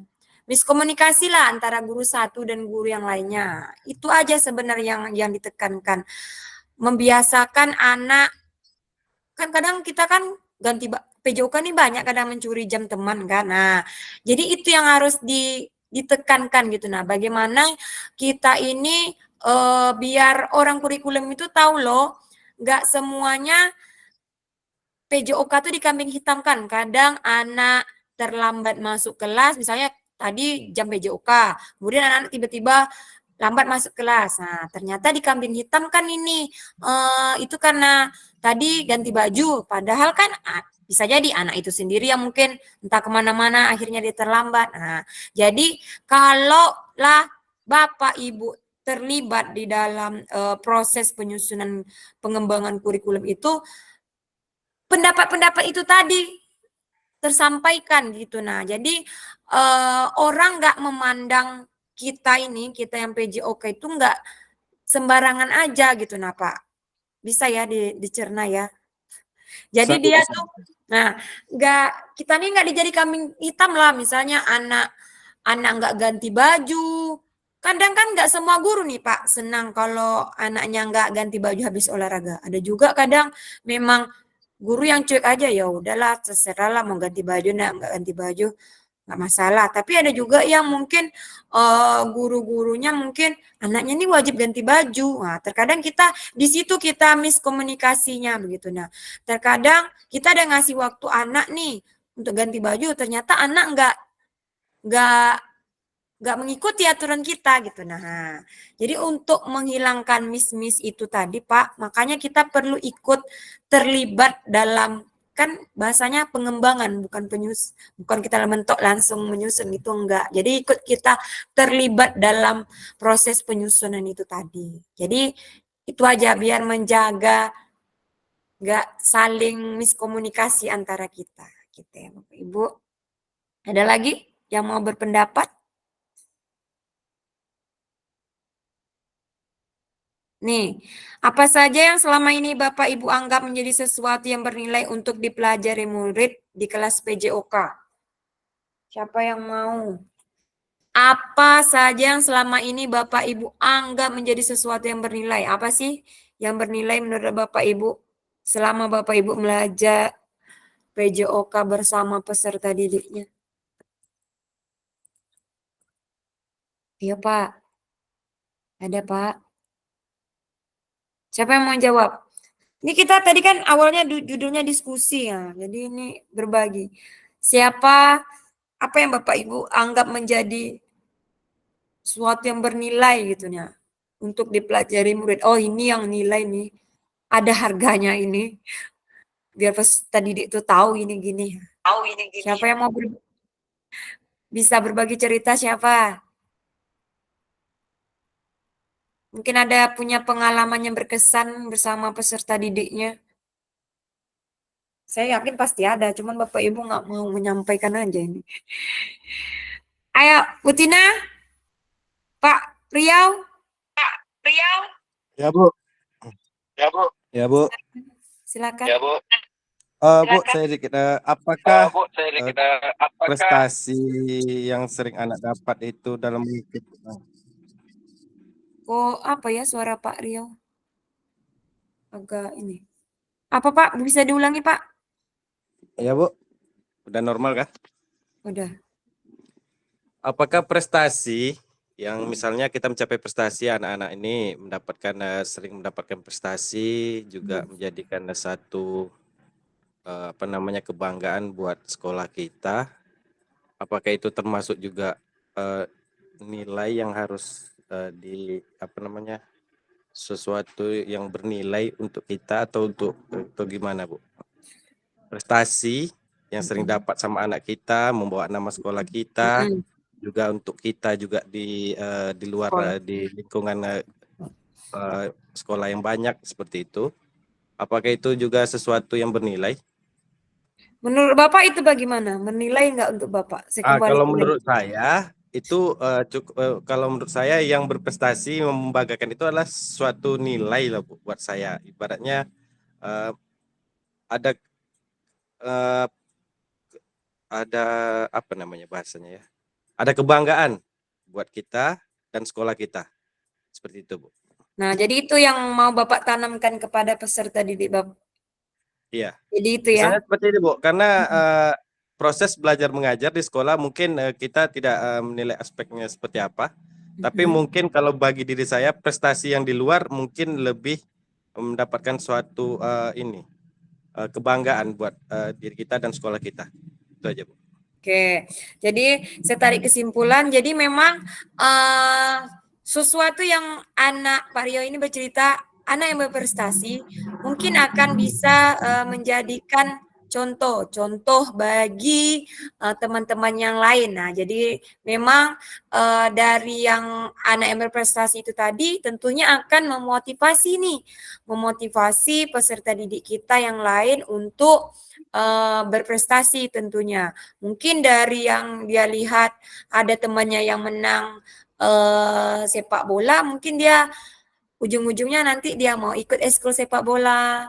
Nah, jadi memang itu sesuatu nilai mungkin yang dipelajari di sekolah Pak Rio. Terima kasih Pak Rio. Silakan Bu Tina. Silakan Bu. Nyalakan aja mikrofonnya.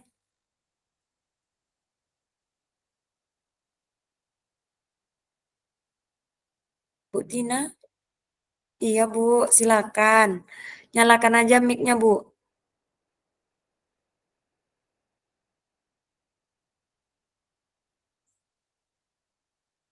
Mic-nya belum hidup Bu Tina.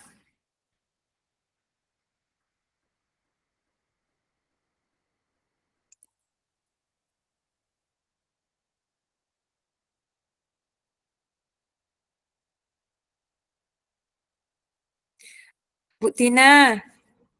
Halo? Atau kepencet? Ya Pak Marwan, silakan. Jaringannya nampaknya Ibu Tina tuh, Bu. Baiklah Bu. Jaringan saya. Tadi kan mungkin kalau saya berbeda lagi sama Pak Rio ini gitu kan. Ya. Walau sekolah kami mungkin berbeda kan itu. Nah, Iya. kalau Sekolah sama, Bu. Jangan percaya sama dia, Bu. Kita satu sekolah, Bu, sama dia. Saya bestie dia, Bu. oh gitu ya. bestie, Jadi bestie. gini Bu. Nah, Hmm. kalau saya gitu kan itu masalah kesehatan lah. Oke. Kesehatan dan kebugaran. Kalau saya pribadi Ini yang mana didengar nih, sekali dua-dua ini. ya jaringan Apa Bu Christine? Bu Tina, tunggu dulu ya. Kita ke Pak Marwan dulu. Halo.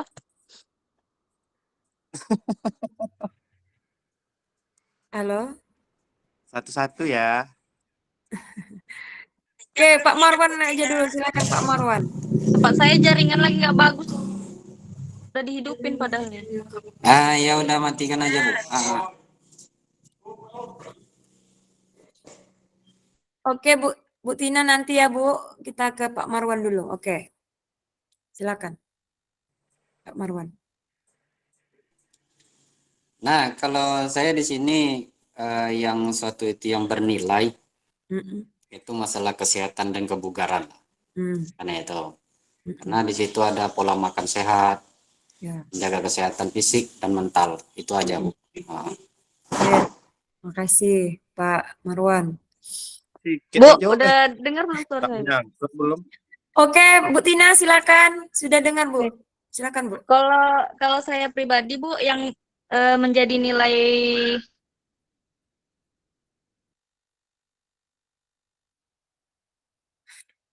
yang bernilai gitu, sportivitas, Bu.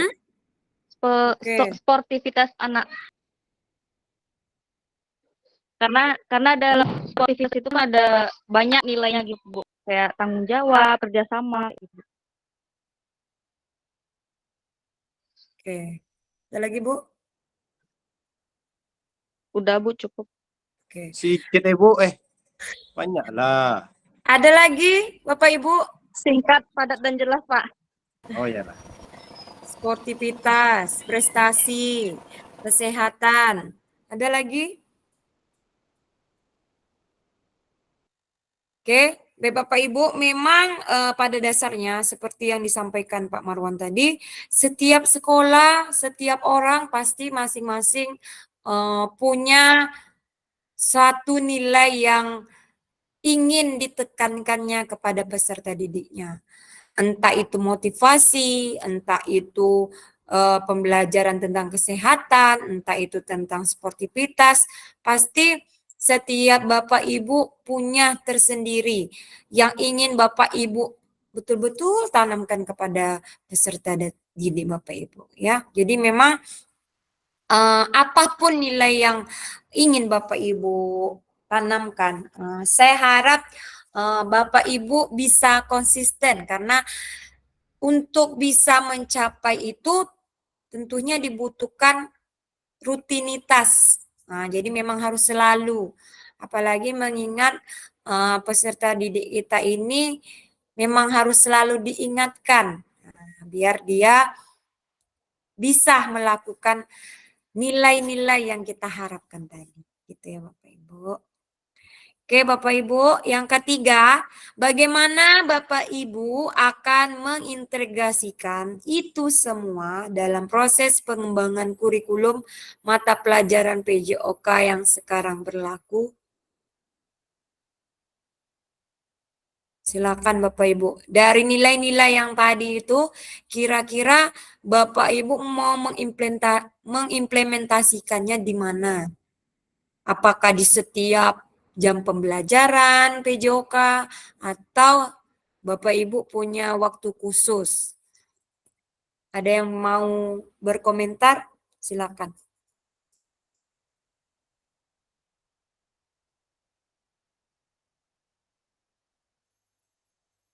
Bapak Ibu, ada?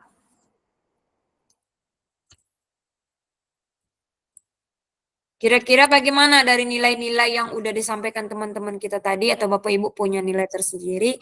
Kira-kira bagaimana Bapak Ibu mengintegrasikannya atau mengimplementasikannya? Apakah setiap proses pembelajaran Bapak Ibu berlangsung? Apa ketika Bapak Ibu tentang lagi santai di sekolah? Atau ada anak yang cukup anak-anak yang bermasalah aja? Atau di saat eskul? Kan pastinya beda-beda. Baik Bu, izin menjawab Bu. Oh Bu Nia. Oke silakan Bu Nia. Bagaimana Bapak dan Ibu akan mengintegrasikan itu semua ke dalam proses pengembangan kurikulum mata pelajaran PJOK yang sekarang berlaku? Intinya kalau saya lihat dari pertanyaan tersebut, terutama sekali yang harus kita tanamkan kepada anak didik kita itu akhlak. Sikap ya Bu. Iya, sikap, akhlak. Nah, jika tidak terpenuhi sikap akhlak tadi Bu, adab, pasti yang namanya proses pembelajaran atau pencapaian akan kurang maksimal. Itu menurut saya. Oke. Terima kasih Bu Nia. Yang lain ada yang mau? Bu Nia tadi menyimpulkan sikap. Biasakan. Berarti setiap pembelajaran itu ya Bu. Iya Bu. Yang lain silakan Bapak Ibu.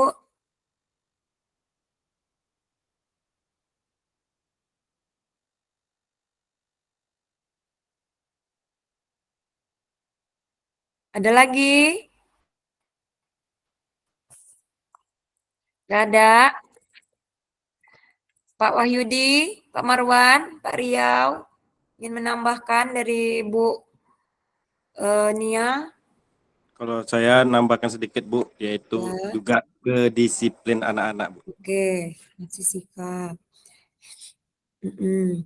Yang lain Bapak Ibu apalagi ada akhlak, disiplin, masih disikap ya.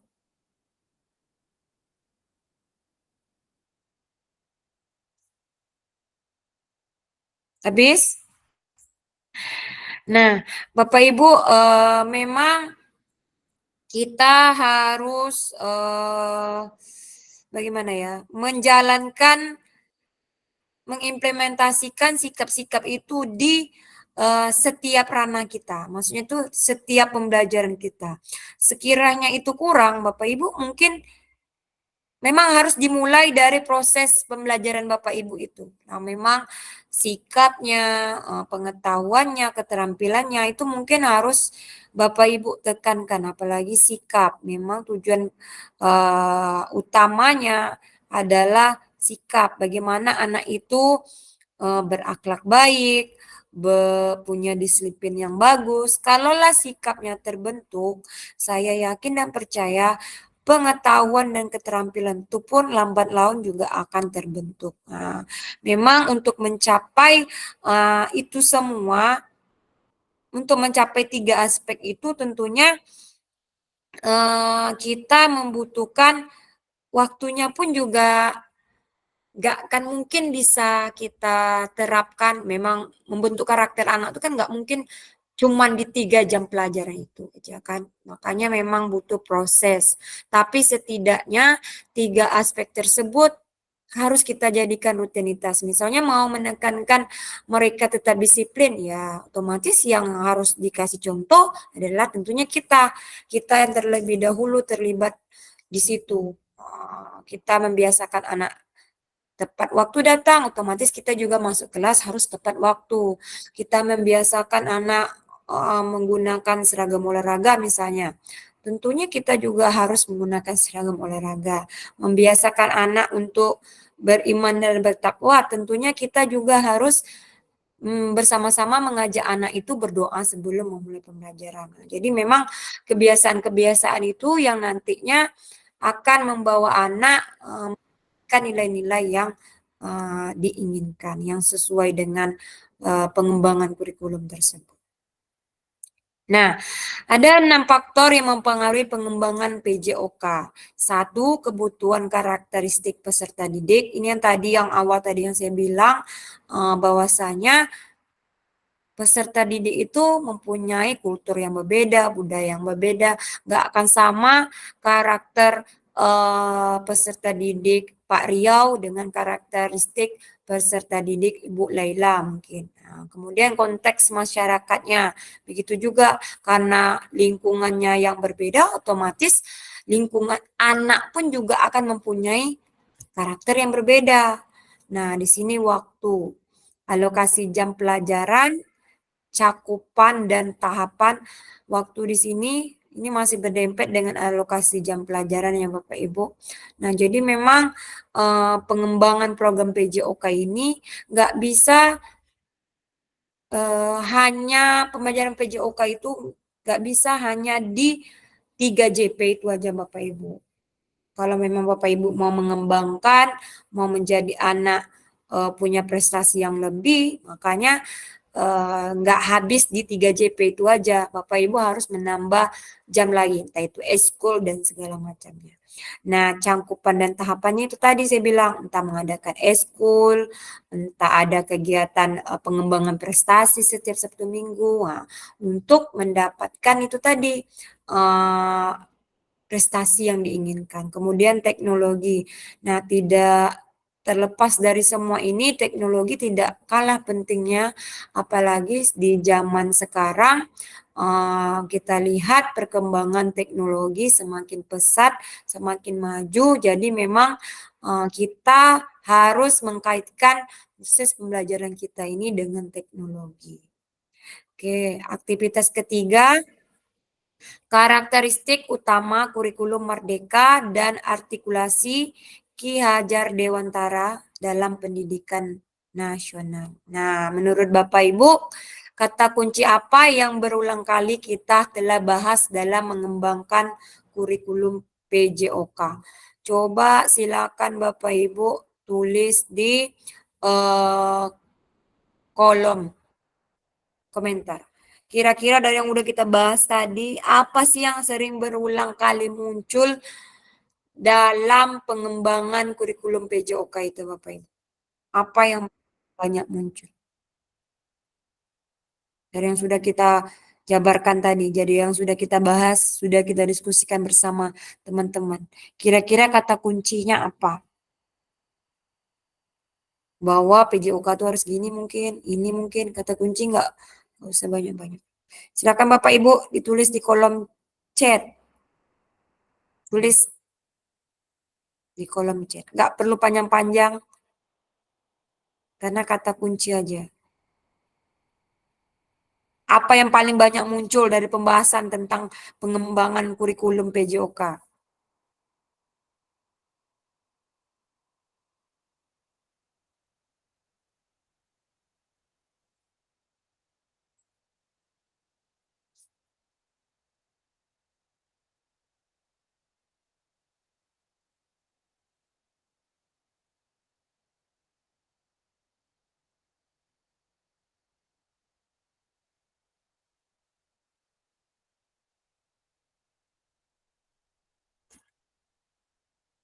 Mana sudah ada yang menulis? Atau Pak Rio mau menyampaikan aja? Mau disampaikan? Tadi Pak Rio, Pak Marwan itu berulang-ulang mereka menyampaikan. Jadi apa kira-kira kata kuncinya dari pengembangan kurikulum PJOK ini?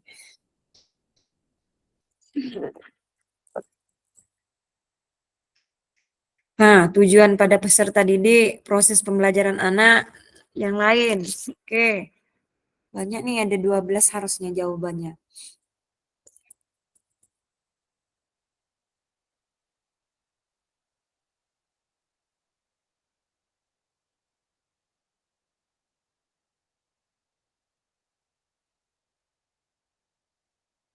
Tujuan, proses. Apalagi Bapak Ibu. Yang disampaikan Bu Nia tadi, disampaikan Pak Riau, disampaikan Pak Marwan, itu kan muncul berulang-ulang. Itu kira-kira apa ya?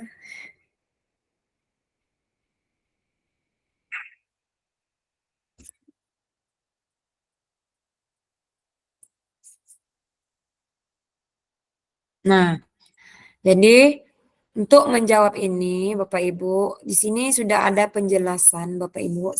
Mari kita lihat bersama-sama di slide. Apa yang kita bahas merupakan karakteristik kurikulum merdeka. Jadi yang kita udah sampaikan tadi, tujuan pembelajaran, karakteristik anak, apa tadi yang disampaikan Bu Tina tadi? Nah, yang kata kuncinya tadi, proses pembelajaran, itu semua termasuk dalam ini, karakteristik kurikulum merdeka. Nah, jadi 3 karakteristik kurikulum merdeka itu, yang pertama adalah fokus pada materi esensial. Maksudnya itu ini Bapak Ibu, yang paling diperlukan untuk mengembangkan kompetensi dan karakter peserta didik. Jadi kita memang fokus untuk pengembangan karakter ya. Jadi materinya itu lebih banyak melakukan penerapan sikap anak, karakter anak. Itu tadi seperti disiplin, kerjasama. Nah, jadi usahakan materinya itu bersifat itu. Seperti yang digalakkan P5 itu. Nah, bersama itu ya Bapak Ibu. Pengembangan kompetensi dan karakter. Nah, ini yang secara psikolognya, secara sosialnya, emosinya, dan moralnya. Jadi memang pembelajaran itu hendaknya dapat meningkatkan, dapat mengontrol emosi peserta didik, sosialnya, seperti kerjasamanya, sopan santunnya, nah, seperti itu. Kemudian fleksibilitas pembelajaran. Kurikulum dapat disesuaikan dengan kebutuhan pengembangan kompetensi peserta didik, karakteristik satuan pendidikan, dan konteks lingkungan sosial budaya dan setempat. Nah, dari memang proses pengembangan kurikulum ini enggak mesti harus sesuai dengan kurikulum nasional, tapi dapat Bapak Ibu kembangkan sesuai dengan kebutuhan peserta didik yang ada di satuan pendidikan Bapak Ibu. Melihat dari mungkin lingkungan masyarakatnya, kulturnya, ini bisa disesuaikan dengan lingkungan setempat. Oke, di sini mari kita diskusikan pemikiran Ki Hajar Dewantara secara lebih jauh dan mengkaitkannya dengan karakteristik kurikulum merdeka. Nah, seperti yang kita tahu bahwa kurikulum merdeka itu berdasarkan pendapat Ki Hajar Dewantara, menggarisbawahi bahwa maksud pendidikan adalah menuntun segala kodrat yang ada pada anak-anak agar mereka dapat mencapai keselamatan dan kebahagiaan setinggi-tingginya, baik sebagai manusia maupun sebagai anggota masyarakat. Oleh sebab itu, pendidik itu hanya dapat menuntun tumbuh dan hidupnya kekuatan kodrat yang ada pada anak-anak agar dapat memperbaiki lakunya, bukan dasar hidupnya dan tumbuhnya kekuatan kodrat anak.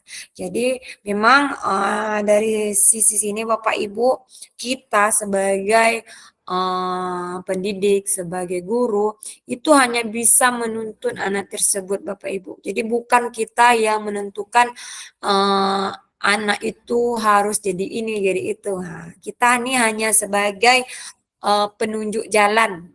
Jadi memang berbahagialah Bapak Ibu sekalian karena ini merupakan tugas yang mulia, tugas yang memang apa ya, pokoknya mulia lah karena Bapak Ibu menjadikan anak-anak ini mungkin nantinya walaupun mungkin dia nggak jadi ini, setidaknya dia punya moral, setidaknya dia punya jalan hidupnya. Nah, jadi memang kita ini sebagai penuntunnya aja. Kita memberikan pandangan kepada peserta didik kita bahwa ini yang baik, ini yang enggak. Nah, selebihnya itu memang adalah hak dari peserta didik kita. Mereka mau tumbuh, mereka mau berkembang, memang itu adalah jalan pilihan mereka. Jadi kita hanya memfasilitasi, kita hanya sebagai penunjuk jalan. Nah, itu ya Bapak Ibu. Nah, kita sudah berada di sesi akhir Bapak Ibu. Kita sekarang akan melakukan refleksi Bapak Ibu. Nah, refleksinya Bapak Ibu, saya harap Bapak Ibu semua dapat menuliskan jawaban yang akan saya lontarkan ini, refleksi yang akan saya sampaikan ini di kolom chat ya Bapak Ibu, karena ini yang bagian dari akhir. Nah, di sini kan akhirnya peserta dapat memahami 3 karakteristik utama kurikulum Merdeka serta keterkaitan dengan prinsip pemikiran Ki Hajar Dewantara. Peserta mampu memahami pengembangan kurikulum PJOK.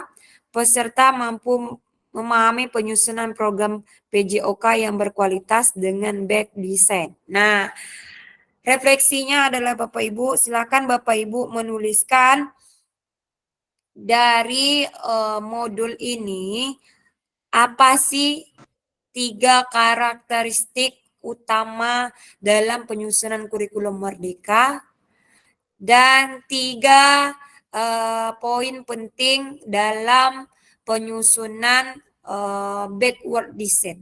Silakan Bapak Ibu menulis di kolom chat. Saya tunggu ya Bapak Ibu. Sampai 10 menit aja. Cukup? 10 menit?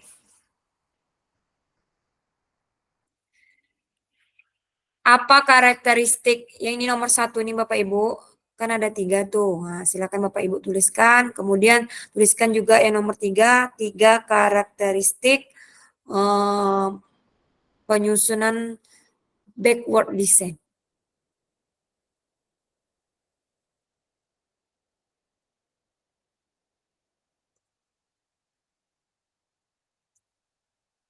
Sepuluh menit ya Bapak Ibu. Habis itu kita berfoto bersama.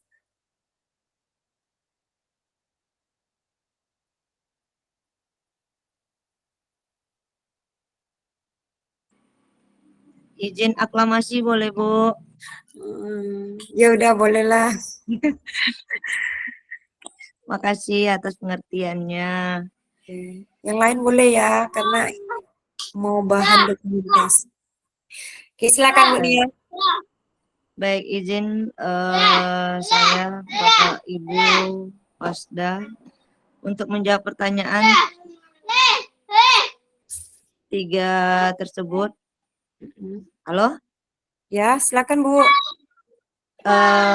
Yang pertama fokus pada materi, kedua pembelajaran yang fleksibel, ketiga dapat mengembangkan soft skill dan karakter anak didik.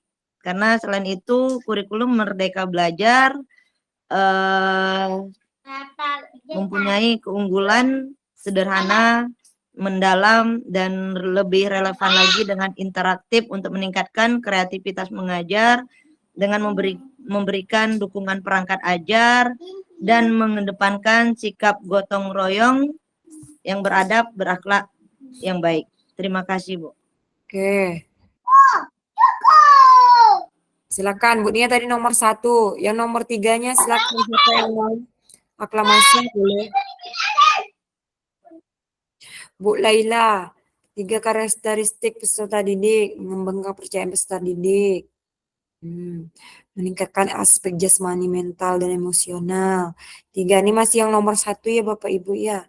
Nomor 3-nya peserta mampu memahami penyusunan program PJOK yang berkualitas dengan backward design. Jadi tadi itu kan kita udah bahas tuh. Dia berlanjut nih Bapak Ibu. Ada backward design ini kan ada 3 tadi komponennya. Nah, apa sih komponen utama dalam penyusunan backward design tadi? Yang udah ditanyakan sama Pak Rio tadi itu. Nah, tadi yang dikulik-kulik. Kalau kita jawab bersama Bapak Ibu. Jadi untuk menyusun suatu program atau menyusun modul yang berkualitas dengan backward design, jadi kita butuh 3 komponen penyusun dalam backward design. Yang pertama apa Bapak Ibu? Silakan nyalakan mic. Yang pertama apa? Apa yang harus kita sampaikan? Pengembangan bahan ajar. Itu 3 karakteristik tadi tuh Bu. Yang utama ini nomor 3 Bu. Yang disampaikan Pak Riau tadi. Tujuan. Nah, itu dia. Tujuan pembelajaran. Jadi untuk menyusun backward design itu yang pertama komponennya adalah kita harus menyampaikan tujuan pembelajaran. Pembelajaran. Nah, yang kedua apa lagi Bu? Pak? Capaian pembelajaran. Nah, itu CP-nya. Setelah kita sampaikan tujuan, agar tujuan itu bisa tercapai, kita harus melakukan apa? Asesmen. Oke, asesmen. Yang ketiga, Penilaian. bagaimana biar asesmen apa? Lancar. Penilaian. Ya, asesmen Penilaian. Pak, penilaian. Terus yang terakhir aktivitas. Kalau nggak ada aktivitas, otomatis penilaian juga nggak akan ada. Jadi memang Pengalaman belajar. ya, jadi 3 komponen itu wajib ada Bapak Ibu dalam menyusun atau membuat modul backward design ini. Bapak Ibu, sebelum kita kan sudah habis nih, itu tadi kesimpulan kita. Saya ucapkan terima kasih.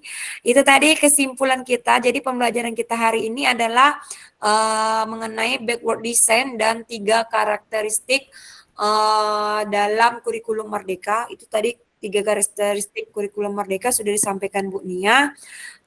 Di chat juga ada beberapa teman yang sudah menyampaikan, yaitu tentang peningkatan keterampilan,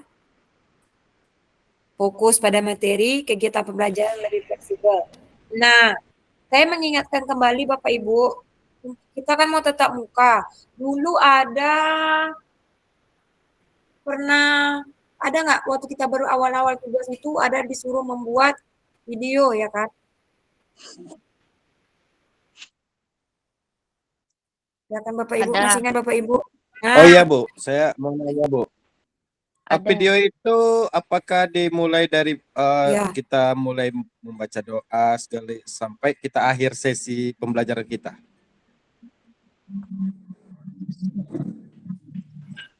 Iya Pak. Jadi nanti manajemennya tunggu dulu. Jadi dia harus ada intinya, harus ada penduluan, harus ada inti dan harus ada penutupnya. Nah, jadi memang diapakan secara runut. Nanti kan biasanya kan Bapak kan yang dikurang itu nanti pokoknya 30 menit nggak boleh.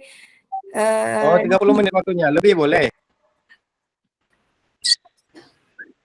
Enggak Pak, usahakan 3 menit. Jadi nanti manajemennya itu di intinya aja. Jadi misalnya harusnya anak tuh melakukan 1-1 misalnya Bapak kan. Ya udah 1-2-3 aja. Misalnya anak Bapak 20 orang nih.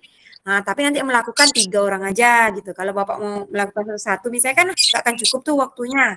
Nah, jadi Bapak nanti cukup melakukan mungkin 3 anak atau 4 anak. Tapi tetap anak misalnya 10 anak misalnya ada, tetap 10 anak yang ada di situ gitu. Paham ya Pak? Jadi nggak mesti harus Bapak 10 anak, misal 20 anak tuh semua melakukan, enggak. Jadi cukup. Ya gini Bu, maksud saya mengepaskan waktunya harus 30 menit berarti ya? Iya, nggak, pokoknya jangan sampai kurang. Lebih sedikit pun Kalau nggak masalah lah. Tapi jangan banyak kali berarti tak lebihnya. boleh diedit atau gimana? Misalnya Nggak boleh, kebablasan nih. videonya nggak boleh terpotong. Ya makanya saya takut kebablasan Bu, lupa matikan lapanya kan gitu, rekamannya gitu kan. Minta bantu sama teman Pak. Nanti karena video Teman saya Pak Marwan tak ini Bu, bestie saya nggak mau bantu Bu sekolah, makanya saya itu bingung sendiri Bu. harus kerja sama aja. Nah, jadi memang ada nggak ya, tunggu saya, kan kemarin itu di yang pertama ya, syarat-syaratnya itu apa aja?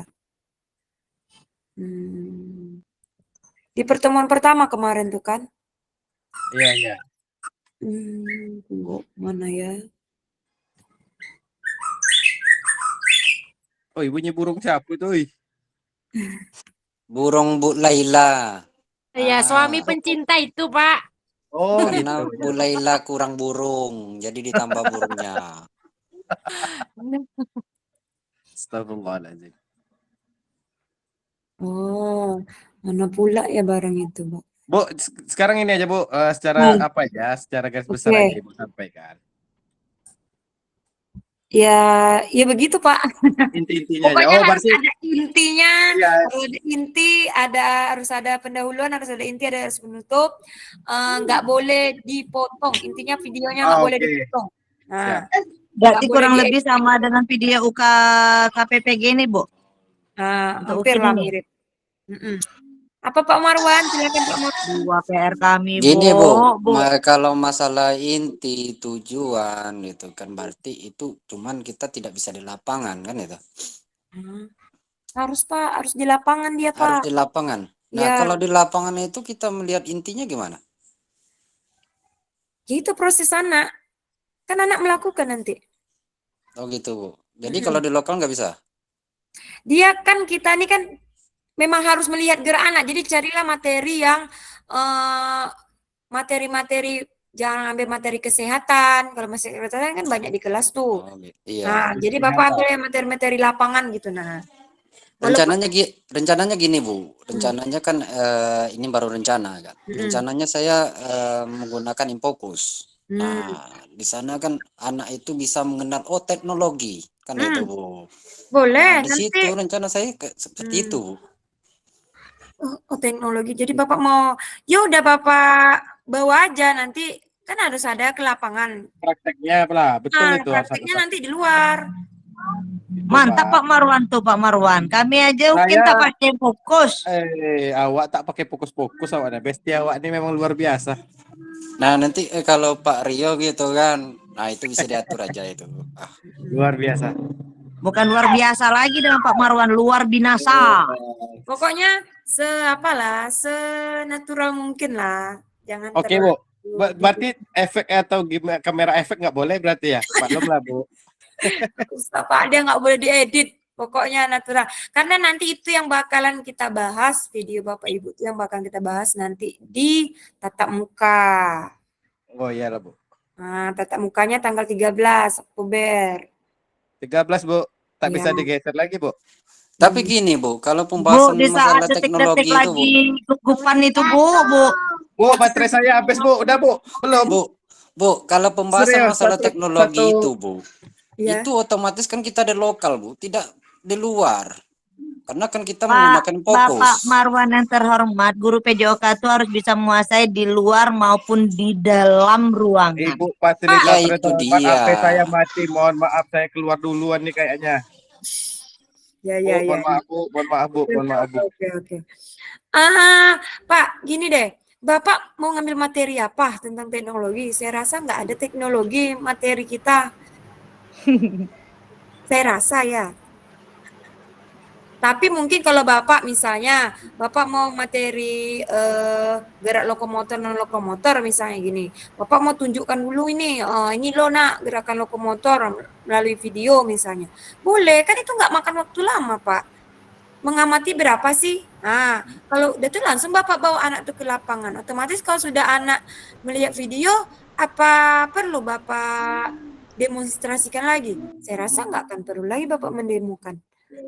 Makanya kan nanti kan ada tuh, kan nanti kan ada sebelum Bapak Ibu ini membuat video, nanti kan Bapak Ibu kan disuruh mengupload modul ajarnya. Nah, disitulah Bapak nanti tulislah modul ajar Bapak itu. Berapa jumlah anaknya. Kalau memang anaknya sedikit, ya seberapa anak aja gitu. Nah. Pokoknya Oke sih Bu. Oke yakin siap, saya siap. Bapak Ibu bisanya itu. Udah makanan hari-hari kan. Siap Bu, siap. Oke. Ada lagi Bapak Ibu tentang video? Cukup, Bu. Minta teman membantu memvideokannya Bapak Ibu, karena kalau sendiri nanti pasti yakin percayalah hasilnya enggak kan bagus. Kalau kita sendiri, Ya, Bu. makanya harus ada teman. Jadi videonya tuh kan harus nampak nih semua, harus nampak siswanya. Kalau nggak salah saya harus nampak yang gurunya kita. Nggak boleh kita membelakangi kamera. Jadi kalau teman yang memvideokan kan otomatis teman bisa mengikuti kita kemana-mananya. Nah, gitu ya Bapak Ibu. Oke, udah. Kita tadi mulai jam berapa ya? Lewat dari jam 2. Jam 2 Bu, mulai jam 2. Udah habis Bu. Ada lagi? Kalau nggak ada, kita cukupkan. Sampai ketemu lagi di tatap maya selanjutnya. Bapak Ibu, saya mohon dengan sangat kerjakan tagihan-tagihan yang ada di LMS ya Bapak Ibu, itu akan dinilai sebelum Bapak Ibu tatap muka. Jadi Bapak Ibu pun yang terlambat, misalnya nggak sempat nih ngerjakan itu, kerjakan aja. Selagi bisa dikerjakan, dia dikerjakan Bapak Ibu. Kalau misalnya Bu nggak bisa, tertutup, kasih tahu admin. Di dalam grup kita itu ada admin Bapak Ibu. Namanya Pak Musab. Jadi kalau Bapak Ibu terkendala dengan LMS, Bapak Ibu boleh menghubungi Pak Musab. Ada di grup kita orangnya. Oke? Nggak ada? Oke Bu, oke, sip. Mari kita berfoto bersama Bapak Ibu. Silakan pasang ekspresi. Aduh Bu, saya nggak bisa pasang ekspresi Bu, karena lagi sakit ini. Udah seminggu ini Bu. Oke, 3, 2, 1. Ekspresi sedih. Oke, tahan. Dah, kirim ke grup. 1 kali aja. 2 kali lagi. Siapalah yang mau men-screenshotkan? Oke, 3, 2, 1, screenshot. Oke. Tidur saya Bu. Iya, tidur terus muka Bapak. Oke, Bapak Ibu, jangan lupa baju seragamnya silakan dikomunikasikan. Sudah beberapa minggu lagi kita akan tatap muka. Biar kita tetap kompak, karena nanti kan kita akan bergabung tuh dengan yang lain-lain, kelas-kelas lain. Nah, jadi kalau ada baju seragam kita akan terlihat semakin kompak. Oke Bapak Ibu, sampai ketemu di tatap maya selanjutnya. Semoga Bapak Ibu tetap sehat, dilancarkan rezekinya, tetap semangat. Wabillahi taufik wal hidayah. Assalamualaikum warahmatullahi wabarakatuh. Waalaikumsalam warahmatullahi wabarakatuh.